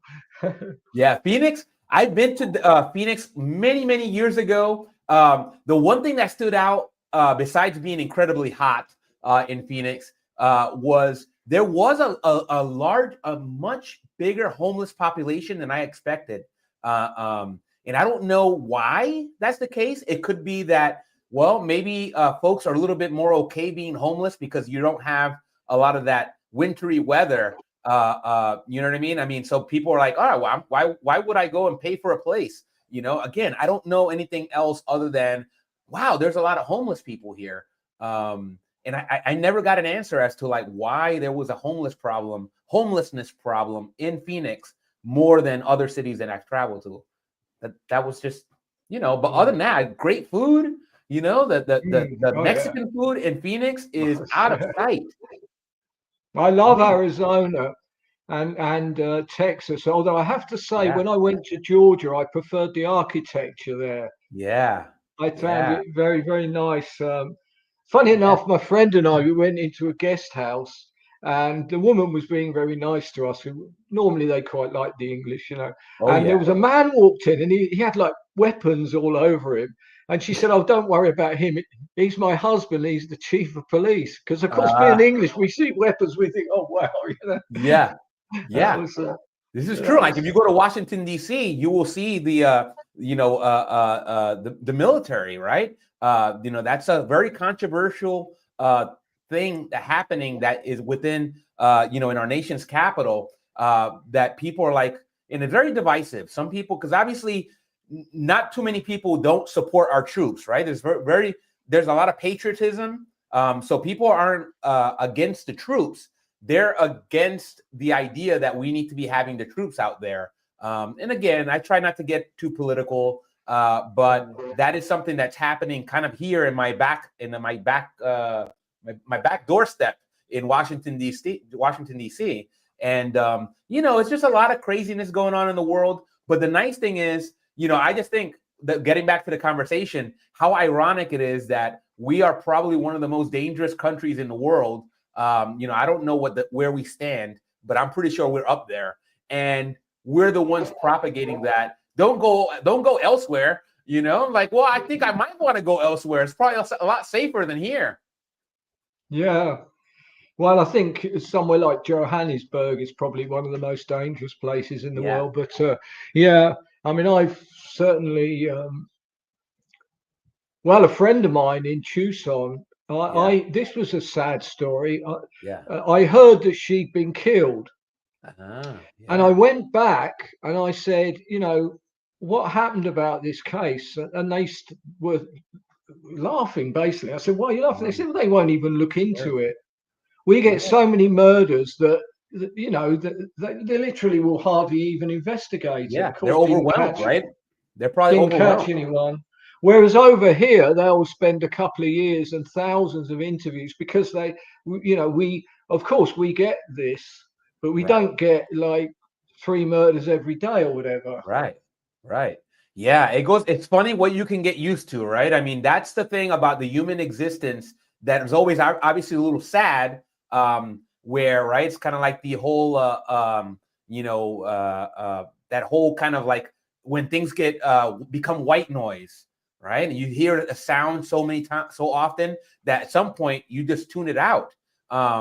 And I think that with violence in this country, we've become to the point where it doesn't even make the papers, right? It's like, oh, it was just a murder.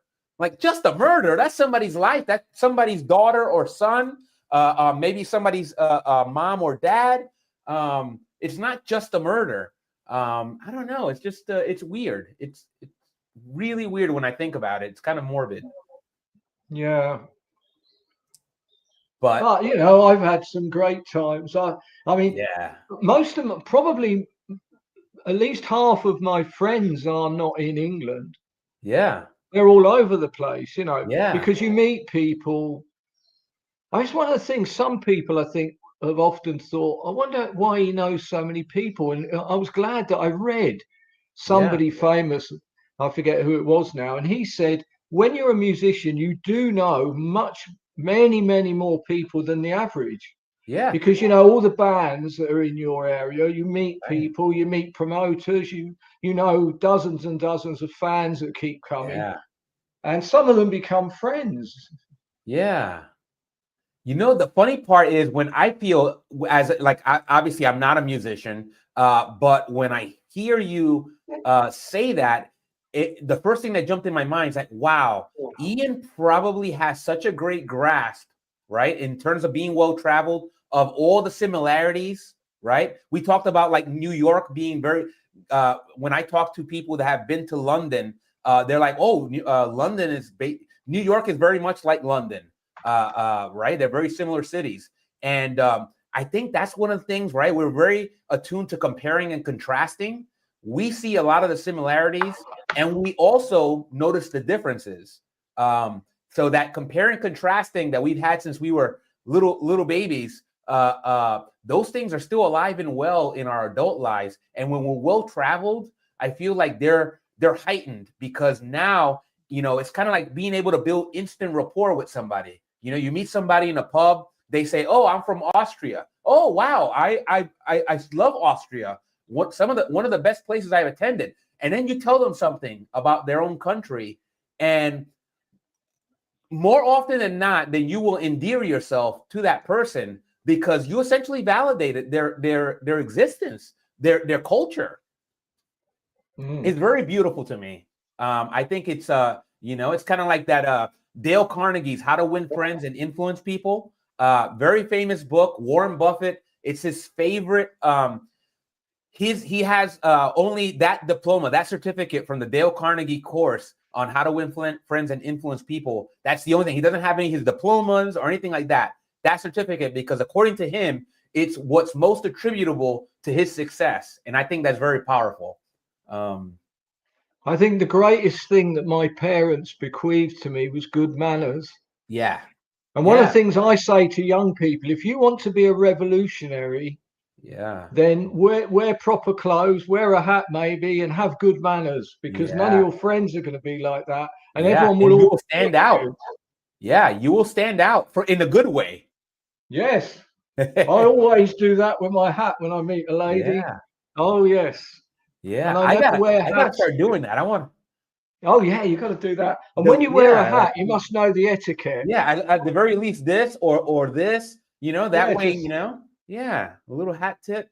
I think honestly, it's the best thing, because what are you communicating? You're communicating acknowledgement.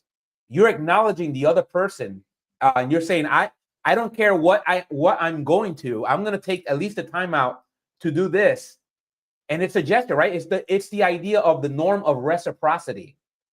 When you go and you take time out and give somebody your time, they will reciprocate with their time, with maybe their own gesture of like, hi, good morning. Hope you have a great day. It's human psychology, Josh says, I carry when I go out and about. I'm prior service and due to my work. There you go. And what he's saying is carries a firearm.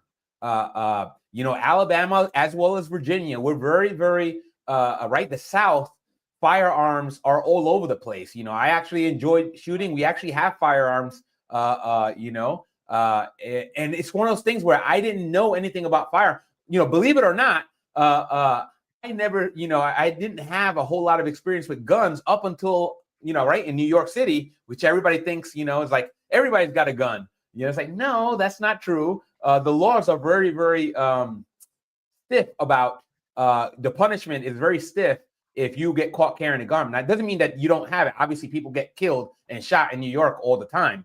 But here in the South, when I moved to Virginia, and I'm sure,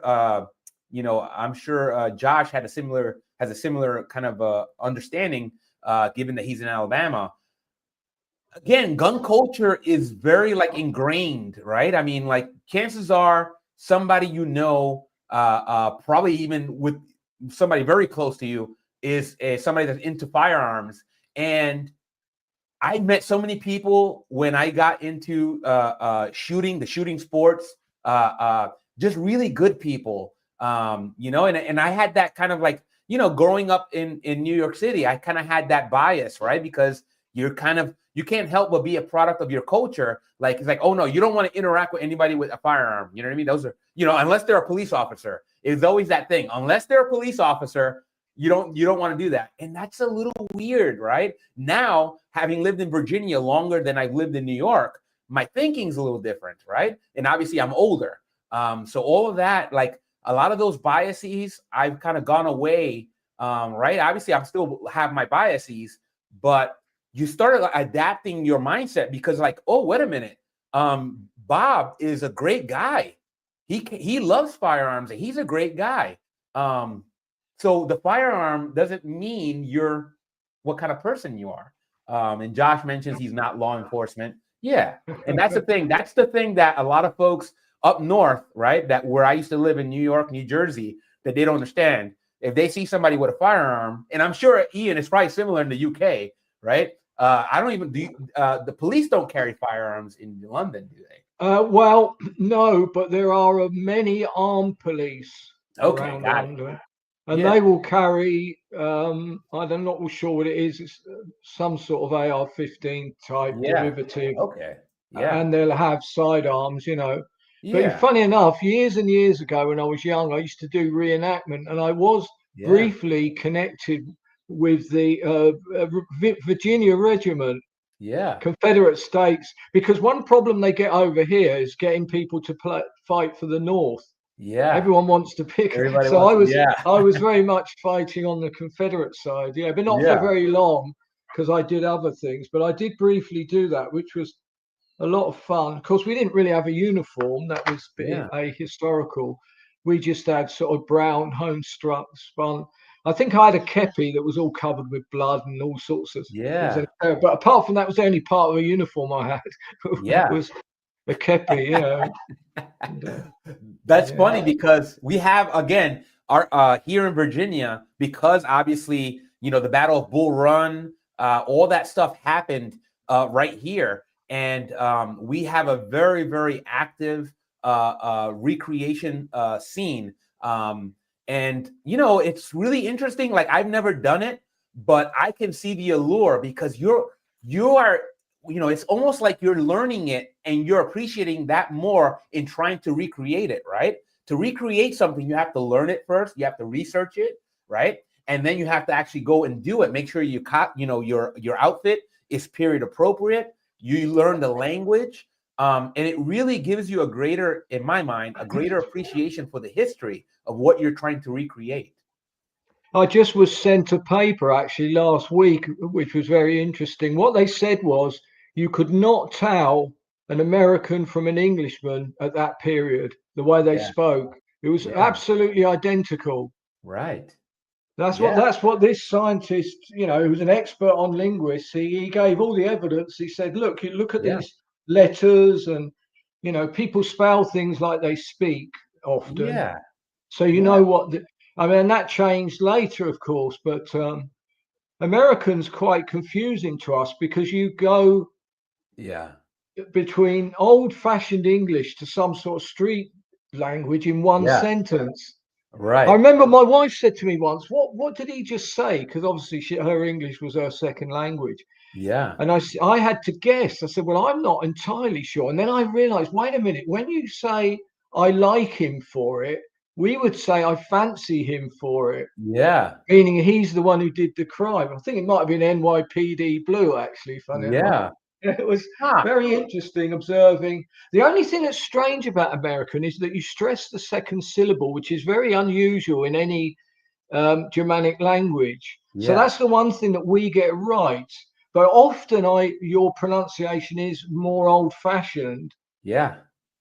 Because what you get is an interesting thing. People who go abroad, which is effectively what happened, English people went to America, you become more conservative. Right. So, for example, something like, let's say an example like Freemasonry. The Freemasonry in America is very old-fashioned, like it would have been in, say, 1800s. Yeah. Whereas here it's developed itself. It's just, I find these things interesting, because we're like cousins, but a little different. Yeah. And the thing is, I don't know, Ian, you make a great point about like our Germanic origins in the language, but we also have a lot of Arabic influence, and I don't know if that is partly to do in that, right, the melding of that Germanic and Arabic language in, that in the American English language, if that has anything to do with it. I gotta imagine it has to have some influence, but it's really, there is a massive book actually called I think it's called Seeds of Albion.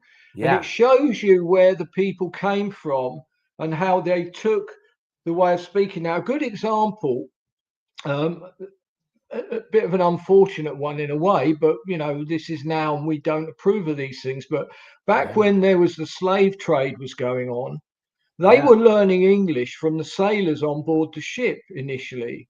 And those sailors come from the west of England, where I come from. So when they say axe instead of ask, they are just copying the way the people spoke. So nowadays you would say that's Ebonics, and it's like black English, but in actual fact it's English from 200 years ago from the southwest of England. Yeah. And of course, I'll tell you a funny story. I once was in a rather posh hotel doing a gig in Texas. Yeah. And normally I would have gone somewhere else to eat, but I knew that a lot of the people were gathering. So I thought, well, once you can dig Yeah. deep. And I walked in there and a waiter come over and I literally couldn't understand him. Wow. Because that's what's so different. Although they might be a little different, most black people here speak the same as we do pretty well. Yeah. But over there, they really speak quite differently. Yeah. It's weird, Yeah. And here's the thing. I mean, very similar story to what you just mentioned, right? When I traveled to Boston, so usually my travel, like before I became a hat person, a lot of my travel had to do with professional conferences, right? Right. I'm a researcher by trade. So I would go to conferences all over the country. Usually it's within the country. So one conference took me to Boston, and because my son played baseball, I started kind of a little bit of a household tradition of buying my son some sort of like baseball related item from every city that I traveled. So obviously Boston would have the Boston Red Sox, and I wanted to get him something with Ted Williams, very famous, the Splendid Splinter, pretty much one of the greatest baseball hitters of all time. So I go, and once my conference is over, I go outside my hotel and I flag one of the bussers, I guess. I don't know what the busboy. Busboy sounds like I'm being weird. Anyway, but you know who I'm talking about. The person, the doorman. That's what it was. The doorman, or door person. You know what I mean?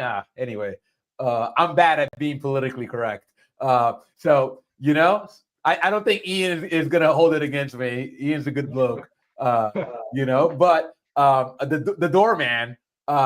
Basically, I'm like, okay, let me go. He's local. I go over and explain what I'm trying to get for my son, and he goes into an explanation of where I need to go. And I literally, I kid you not, Ian, I asked him to repeat himself 3 times. After that, I kind of knew what he said, but I did not want to go because he would have thought I was messing with him. So I stopped after the 3rd time. I stopped and I kept I was like, thank you. And I kept repeating in my head what I thought I heard. And I'm like, I got into the cab and I did my best to repeat what he heard, what he told me, what the gentleman told me. Luckily, the cab driver understood.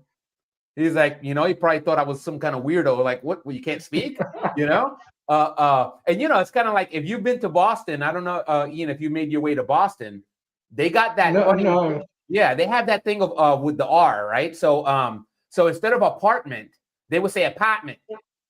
Right. It's like, I got to go to the police department. It's like, hey, you want to go and have a beer? You want to have a beer? A beer in my apartment. And that's probably a terrible Boston accent. Sorry, Bostonians, if you watch this, but that's kind of a flavor of the Boston accent. And the thing is, you think, right? So watching a lot of television, a lot of movies, you would think, like, I felt like, oh yeah, Boston, I got this. I'm fine. No, no way. I got humbled really quickly. I have been to New England and Vermont. Yeah. Funny enough, when we went to New England, we looked it up on the map and we realized there was a nuclear power station there and pretty well nothing else. And when we pulled up, this was like a biker's bar where we were playing. Yeah. And they were standing outside with weapons, with colors on and everything. We thought, oh my God. So we got some earplugs and we walked in there and they were doing like Cookie Monster, I call it, like, right. Anyway, the landlord loved it because we did like melodious, folky stuff. And my friends, they do Celtic music. So he hired, and they're only in Vermont, so they could drive down easy enough. Yeah. And but what I found was interesting is why they call it New England, because the people there are very much like the English. Yeah. Like my friend, when he moved there, it took him several years before people really got to know him. Yeah. They're much more English than, you know, they're not like coming up and hugging you. My wife never liked that and would push people away. You know, in California where they come up and want to hug you and you don't know them from Adam, you know. Right. You're like, yeah, and obviously, you know, if you happen to be also a germaphobe, you're kind of like, hey. Yeah. They loved her accent though, and there was one occasion where I was being interviewed by, strangely enough, he was do you call them Native Americans now? Native Americans, yes. Yes, and he was a lovely bloke, and he was interviewing me, and he said, do you mind if I interview your wife? And I said, well, why? She's nothing to do with the band. He said, I just like her voice, and I think my audience will like her. And I said, well, if she agrees, no problem. And after that, they always got her to go on stage and say, she would say, meine Damen und Herren in German, you know, I would like to represent the band, you know, and that was an interesting thing. And strange enough, we played in Cosa Meister, and the church we played in were a German church. Yeah. And they still spoke some sort of strange, very old-fashioned German. And strange place. And I know there is communities in Texas that still speak German, for example. Yeah, and that we have the Amish, right? There's a lot of the Amish that will speak, you know. And again, I'm gonna just kind of share my ignorance. I'm not an expert on the Amish, but the way I understand, obviously, we have Dutch and German. But again, Ian, if you know a little bit more about that, then you can speak on it. But that's all I kind of know. Well, I did know one who was, if you like, grew up in that community. It was a Mennonites, but I think they're similar. Yes. And I remember saying to my friend that his English was not 100%, and he said, yes, that's because it's his second language, because he grew up speaking German. And when they say Dutch, they're actually really, when they say Pennsylvania Dutch, they really is a form of, they mean Deutsch, which is what the Germans call themselves. So they're mostly German and Austrian and Swiss. And yes, there's different types of them. Some of them do allow more modern things, some don't. So there's all sorts of sects, but they're very interesting people. And of course, the Pennsylvania Dutch have their, well, they don't call it, what happened in 1956, I think it was, there was a murder. And after that, the people who painted the signs on the barns and that, for luck, they were basically doing a form of magic that had survived for 1,000 years, but they stopped calling it that then. So they were like a mixture. Obviously, you don't become one religion straight from the other one. You know that yourself, because when you look at things like Lukumi, Santeria, and so on, you've got a mixture between Roman Catholicism and African, depending on which part of Africa or the Caribbean they come from. You get like a mixture. And of course, that's what happened to us. So people would say, you know, I worship Odin and Thor and Jesus. In the beginning, because they, you know, until the priest came along and said, well, wait a minute. You know, you're going to be just, Jesus is the one, don't forget about it. And there was a case, this is a funny story. In Germany, they found, you know, when you get an old book with vellum bound, inside they pack it. So they've opened them to repair them and found pieces of paper in there, and they often are very interesting. And they found 2 old charms in there, like magical charms. And they sound. I've actually used one on. I sang it, but in Old High German. But of course, it's just a way of getting worms out of a horse. It's a healing thing. And I went to the place where these come from, called Merseburg, and my friend is quite humorous. And he told the woman that I'm having this professor coming over from England, which is rubbish. So she came downstairs and said, hello, Herr Professor, you know, shook my hand. And then she recounted this charm and gave me a beautiful vellum copy. And it was all rubbish, you know. Of course, I know enough to, unless she'd have really got that, then I would have a problem. But that was the sort of people, unfortunately, they like to you know, there's a lot of it, because humor is important in life. It keeps you young and you know, Ian, that's probably why you're having so much fun And like I said, I think it goes along with the smile. You know what I mean? The humor, and it really does keep you young. Like there's nothing like a good laugh, you know. And like I said, the nice thing about getting older is that sometimes you're okay laughing at yourself, even, you know. And there's nothing better than that when you can go and let's laugh at yourself, and like, man, you know, you start like, you know, you do something like in public, and you're like, whoever saw me just saw like something, you know what I mean? Like you, and then you just start laughing to yourself, and you're like, hopefully nobody sees me now, because they're going to be wondering what this crazy man's laughing for. But you know, yesterday on the pipe talk, one of the blokes, he made me, he wasn't sure if I'd be offended, but I just laughed. yeah. Because of the hat, he said, Ian, you look like a leprechaun. I said, it's brilliant. I've been called much worse than that. That's right. Sure. Exactly. I say the same thing, you know, like, you know, and we talk about like the idea of like the trolls, right? Because, you know, when you put yourself out there on the internet, obviously, you know, you put on a hat, and I've seen it even amongst hat people, you know, and I mentioned this the other day on the stream, you'll get hat people that will troll you. I'm like, well, wait a minute. Well, why didn't you come on here to make fun of people with hats? Was that your goal? But the thing is, like for me, I'm really comfortable like laughing at myself. It's just like when they start laughing at somebody else, you know what I mean, somebody that I care about. That's when I start getting a little more serious, because I'm like, I just get into like a protector mode. You know what I mean? I'm like, no. You can laugh at me, but don't laugh at my friends. You know, they don't deserve that. Because again, it's one of those things where, like I said, the respect culture, the way my dad brought me up, it's very much in line with kind of like the old school mentality that existed on the island of Puerto Rico, right? And especially amongst farmers, you know, and I mentioned this ad nauseum because I think that without having to tell you like, oh, it's fact, I'm not going to say that. But I'm going to tell you, as somebody that comes from that culture and has interacted with so many other Puerto Ricans within my family and outside of my family, the farmers of Puerto Rico, and I'm sure it's very similar to farmers in other islands as well as just everywhere, they have that mentality of they don't suffer fools, right? Like I'm not going to smile. They're not going to do this all the time. You're going to see them, and right, you'll see them in photos. Everybody has seen photos of farmers. Almost very rarely have I seen a photo of a farmer and he's doing this. It's a hard life. Yeah, it's not that kind of work. It's grueling work.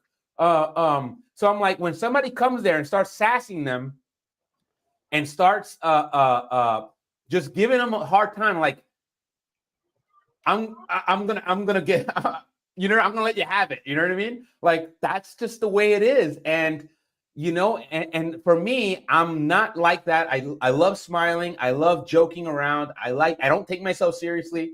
It's just when somebody does that, right? But I treat, you know, Ian, you've probably seen me online.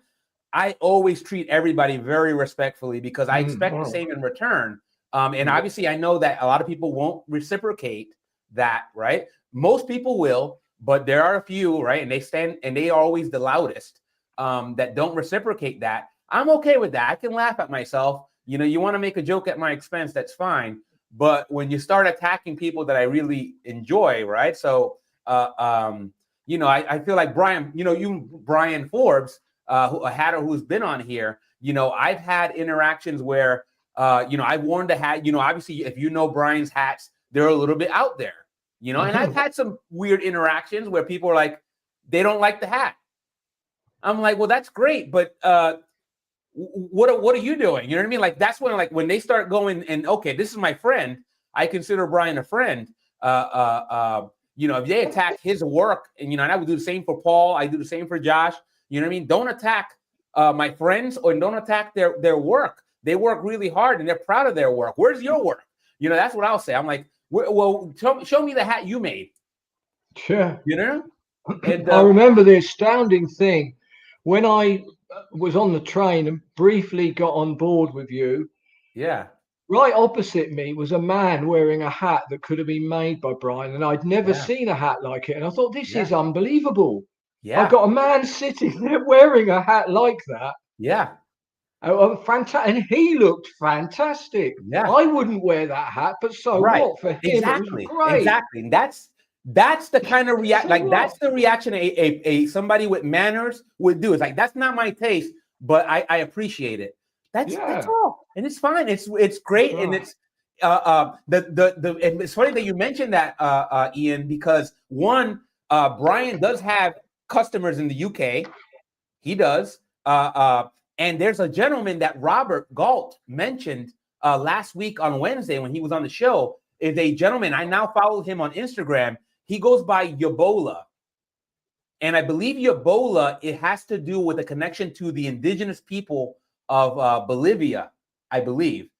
Again, I don't know. I that's all I've gathered in my short time in having followed this gentleman's work. But it's very much, Robert was spot on. It reminds me of the hats that Brian makes, and he's based out of Bristol. Right. So Bristol in America. No, in the UK. Oh, I see. Because one thing that occurred to me, the size of those hats would be absolutely perfect for someone who was a Rasta, because of their hair would go in there. Correct. And I could imagine, in fact, the man I saw may have even been one. He looked like it. He was dressed so dapper. I thought, man, you look really, really look great. And again, in the UK, you got to respect it, right? Because what we've learned from Paul, right? And I'm sure you're going to nod your head in agreement, is that there's a lot more conservative styling in the UK, and for somebody to go and wear that, they have to be really comfortable in their own skin, in their own individuality, and to express themselves that honestly and that openly. You got to respect it, even if it's not your style. Of course, I wear these guayaberas. Somebody can like, hey, that looks great, but I would never wear. I'm like, oh, yeah, exactly. I mean, this is more cultural, and everybody has their own level of comfort with what kind of risks they're able to take. And obviously our greater culture, right, where we're living at, that's going to have an influence because there's that social pressure. So good on you for recognizing kind of a fellow hat enthusiast, just with a different sense of style. I get the same thing sometimes from folks on the Fedora Lounge because they don't dig the stingy brim. They don't like the low crown. And I'm like, well, you got to understand that somebody from my age that comes from the Northeast in New York, the old guys, the guys that you went and you really respected, because I respect old people, since I was a very young boy. I don't know where that came from. I mean, obviously my dad, was older and I respected him. I admired him. But there was I had a little bit of an old soul as a youth. And the gentlemen that I would see that would wear hats, they had hats that looked like this. They were low crown. They had a stingy brim, and they would have a cane usually. And man, they look sharp. And of course, when they spoke with wisdom. They spoke as somebody that knew what they were doing because they had life experience. And I learned very early on that if you want to get ahead in life, talk to old people, right? If you are out there and you're a teenager or in your 20s, find an old person, and maybe you have a great deal in your family, right? That's where we start seeing our older folks is our family first. But let's say you don't want to interact with old folks in your family. Maybe you don't want to interact with your dad or your grandparents or whatnot. Usually you will find, if you go outside, that's the first thing. Go outside, you will see old people outside because, wow, they know what's good in life. They know a good walk is better than just about anything, and it's free. Yeah, and I've always believed that a man by how he treats people that he has nothing to gain from. Correct. Ordinary people. Correct. I mean, I remember many a time I've been in a hotel in America, and the maids are nearly always, well, in California, they're mostly Mexican. So I learned one or two words of Spanish, and I always was nice to them. And you never know when it pays off anyway, quite apart from anything else. Right. And it doesn't cost you anything. Correct. I remember when I was in Russia, and the people, they really employ people from some sort of, that they look down on terribly. My friend who was German, but he spoke Russian because he grew up in the East. And he said, Ian, let us get up and leave now this room, because the woman who come in to clean it he said that will make her whole year because we've shown her respect when everyone else will be looking down like she's something the cat dragged in. And I thought, well, I'm glad you told me that, because that's the sort of way I like to behave, because it's appalling. Because to me, the value of someone has got nothing to do with what job they do. If, That's right. You know, if you're digging the drains, the only thing that matters is that you do it properly. Someone's got to do it. You're doing it. It's a good, honest day's work. Right. And they're to be respected the same as anyone else, in my opinion. You know, I tip my hat to that. That's well said, and I concur 110% of what Ian just opined. You know, again, you do that because, and the nice thing is that the universe sometimes rewards you for it, right? Usually, what happens is when they see that you stand out, and then they want to help you even more, right? So if you're new in town and you are in a hotel and then you have one of the maids, like, so if you're in the US, you're probably going to have a lot of maids that are of Latin descent. They're from Latin America. If you go and show them respect and common courtesy, they're going to tell you where to get the best food. They're going to tell you all the things that you wish you knew when you were in the town, because all it cost you was was manners. And then one thing is guaranteed: if I lived there, like my friend who sadly died now, but he was my agent as well, and he spoke Spanish because he lived in a place where there were thousands and thousands of Spanish speakers, and that's what I would do. I would learn it and I would speak it to them. I lived in Germany and I learned German because can you imagine how terrible it is to live in someone's country and not respect them enough to learn their language? I think that's, you know, I would always do that. Always. I mean, it's a bit more difficult now because when you get older, you don't remember. Yeah, it's a little harder. Yeah. You did. But I do read occasionally. How I keep it up is I go there. Like when I do this gig, I'll spend 10 days there, and those they don't know any English. So I can only speak German, and that keeps me going. Funny enough, it's stored in a different part of the mind somehow, because German songs, quite complicated ones, I never forget them. If my band say we want to do this song, and even if I've written it, I will have to spend a week relearning it sometimes. Yeah. Whereas the German ones are always in there because they're stored somehow differently. Mind you, they are stories. There's one, a sinister one my wife wrote about the Elizabeth Bathory, who was the queen or princess or baroness or whatever she was, who used to kill young women and bathe in their blood. There's horror films about her. It's kind of like Art the Clown. And we stayed in one of her castles over there, and I remember, so she wrote a song about that, which has got a lot of old-fashioned German in it, which some young people don't know. When you're my age as well, I sometimes use things that young people don't know because you know, I read old books as well from the 30s, and I was mentioning to you, I think, that the old Machine Gun Kelly and people like that, they were called yeggs. Most Americans don't know that. That's a slang word from America, which, you know, I often use to confuse Americans, even quite educated ones. I know that from the book Public Enemies, because obviously they cover the people before Dillinger as well. There's a whole history of, you know, from the James brothers, who were protected by their community, and so were Bonnie and Clyde, because, you know, it was the 30s. People didn't care that you were robbing banks; they were cheating you anyway. So that's right. That was the big problem the police had. Yeah, that was your first salvo. When you made that recommendation for Public Enemies, I knew you were going to be an asset to this channel, because I'm like, holy cow! I had seen the movie, but it had been so long, and I would have never. It might have taken me a while to get to Public Enemies, and you shortcutted my process, and that was a great movie. Now it hasn't made it into Fedora Friday yet, but it will, because that's an iconic movie.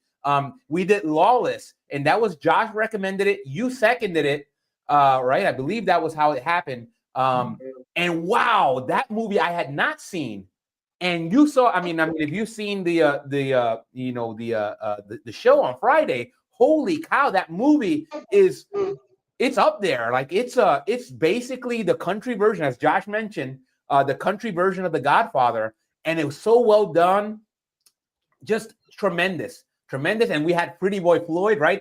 Floyd Banner was a combination of Pretty Boy Floyd and Al Capone. That's a tremendous Gary Oldman, man. What a great, like, he kind of like stole. He had a short amount of screen time, but when he was on the screen, he kind of stole the show in many respects. Great movie. He's one. I mean, at the moment he's in Slow Horses, which is one of the best programs going. In fact, I've just read the latest book, and I thought it was not quite as good. I mean, they could televise it better, I think. Yeah. I didn't enjoy it as much as previous ones, although Jackson Lamb, his character is, of course, just as funny as ever. Yeah. And he's very prominent in it. Yeah. Very prominent and doing things that spies do well.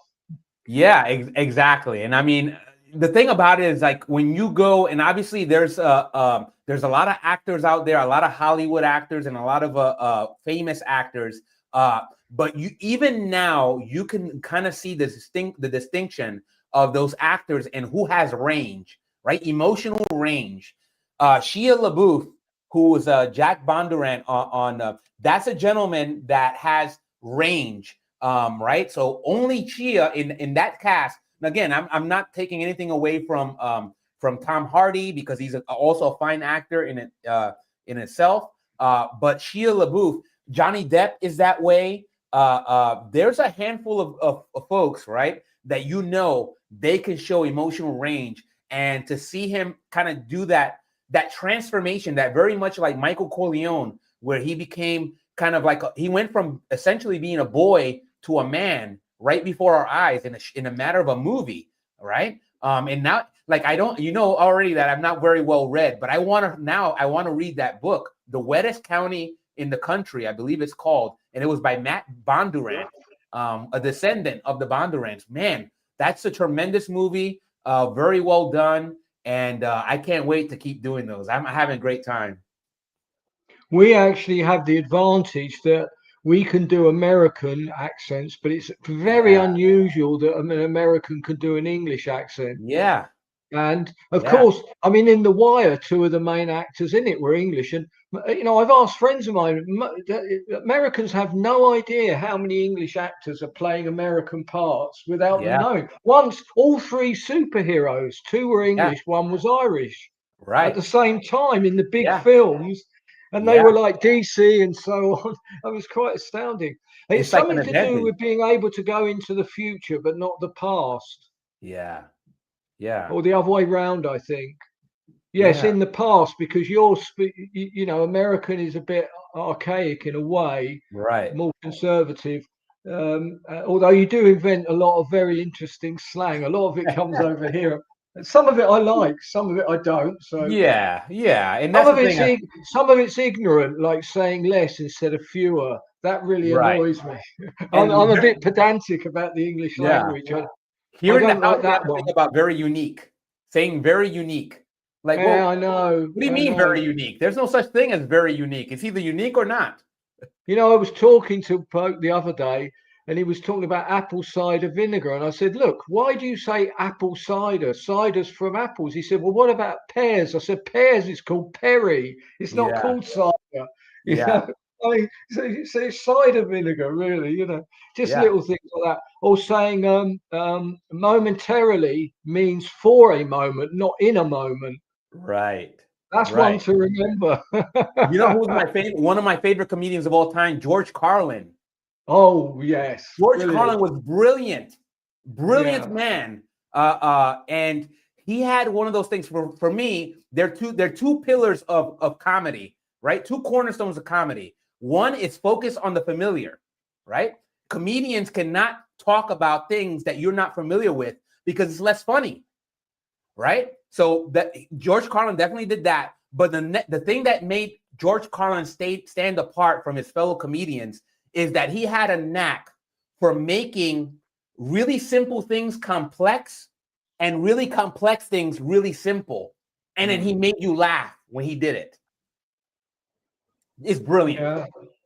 You have a lot of I like Chris Rock, for example. I don't know if that's a bit on PC, but I Right. think he said some really, Yeah. I remember once when he looked at the audience and there was a white bloke there and he said, "Oh, he's your token white man."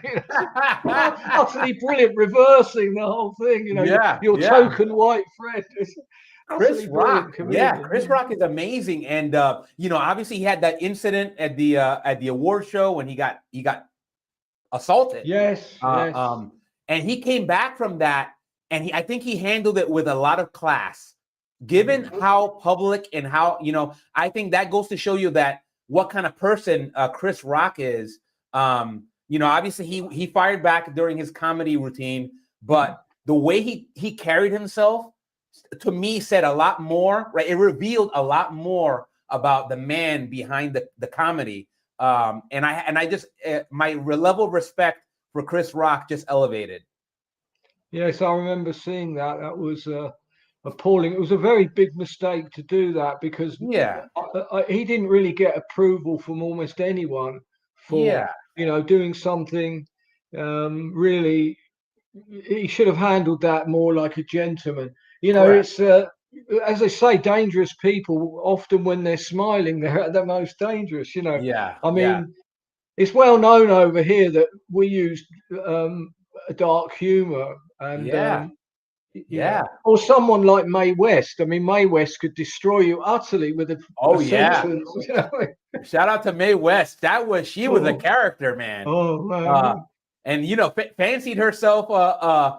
She was one that had men that were way younger, and I think that whole kind of, everybody knows about Mae West, the character, because it's influenced so many women in cinema, right? Since then, so she was so iconic. Shout out to Mae West. She was a pioneer in so many respects. Yeah, or someone like W.C. Fields, who learned how to juggle like a genius just to do one scene. These were people you can't imagine. He did say some funny things like smile first thing in the morning, get it over with. I'm not like that, but was he the one that said about children, about like he likes his children extra crispy or something like that? I don't know. Although that's a little false, because if you look, you'll find there's a book that we learnt at school by Jerome K. Jerome called Three Men in a Boat, and they use that quote. So it predates him, but he may have made it up.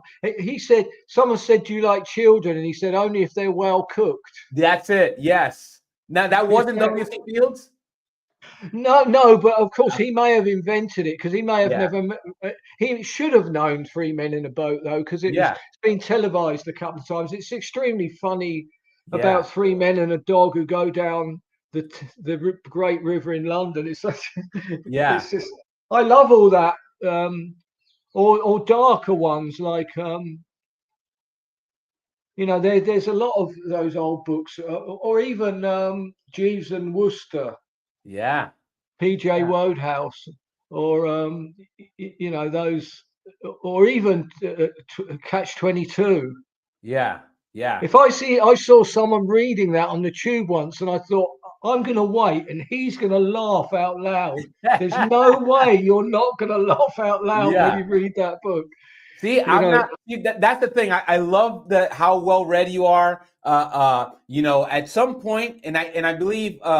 And I guess I don't know if I've ever mentioned this on camera, but like I've been somebody that probably for many, many moons has known that he probably has ADHD, right? And up until recently, I got just recently, as in like last week, I believe, I got formally diagnosed with ADHD. And I don't know if, I didn't ask the doctor this. But I didn't know if that might have been one of the reasons for why books, like I never really was inclined to sit down and watch and read a book as opposed to watch a movie.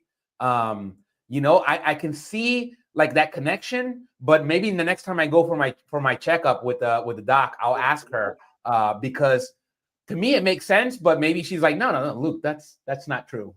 Maybe not. I mean, a lot of people don't. Thing is, with all these things, And I have a friend that I look after who lives about 10 minutes walk from me.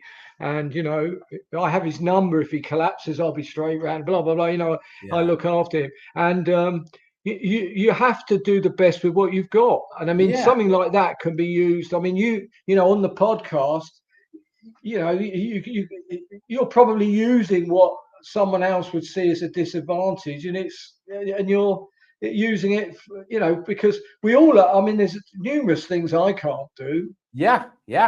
I mean, you know, I mean, sometimes this is the weird thing. Sometimes I overthink something, and people are thinking he's an imbecile because I'm I understand the feeling, but nobody thinks you're an imbecile, sir. No, but you sometimes, because most of the people who know me, if they've got a question, they'll come and ask me. I don't always know, but it's like in the quiz. I always know.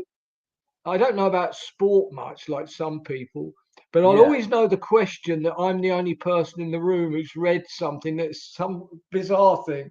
Someone said the other day, when you have shoelaces, there's a bit at the end that stops it from fraying. What's that called? And I told him, and he went, "What? You know that?" I said, "Oh, it's called an aglet." Just that. An aglet. That's right. That's right.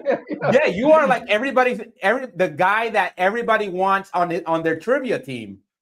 Yeah, that's awesome. I love it, because that's kind of stuff. Like I said, when it comes to trivia, I start getting a little competitive. Like, meaning I want my team to win. So I'm like, okay, if I ever get Ian, like that's gonna be the guy. Like I gotta have Ian on my team. Or something like black music from the 70s, 60s, 70s. That you know, I can tell you who's in the band, everything. You know, because that's what I liked when I was young. You know, in fact, I did an interview with a friend of mine whose mother comes from a small island in the Caribbean. He grew up here. He's much more posh than me, funny enough. But we just talked about music. Yeah. You know, we just talked about reggae and soul, and at the end of it, we realised, wait a minute, this was not the intention at all of the whole conversation. Yeah. We got carried away. You know. Again, we can't help it. And again, that's what I love about having you, Ian. That's what I love about having Paul. Like, again, obviously we have that commonality of that we love hats, but we're very much our own people, but we appreciate each other, and we come on here and we talk.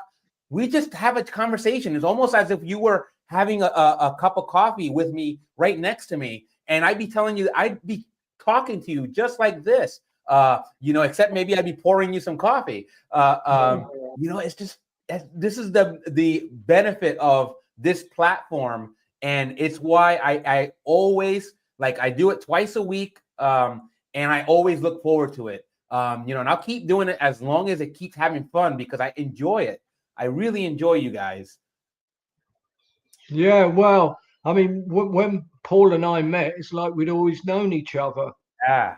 And yet he's completely different to me. I mean, we're miles apart. Without this, we would have never met, probably. Right. We'd have never had anything in common.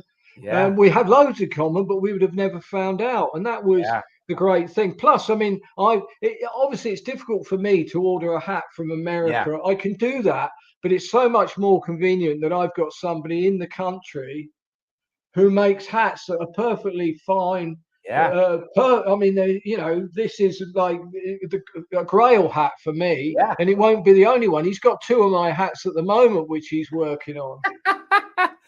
And the thing is, like I said, Paul uses the best materials.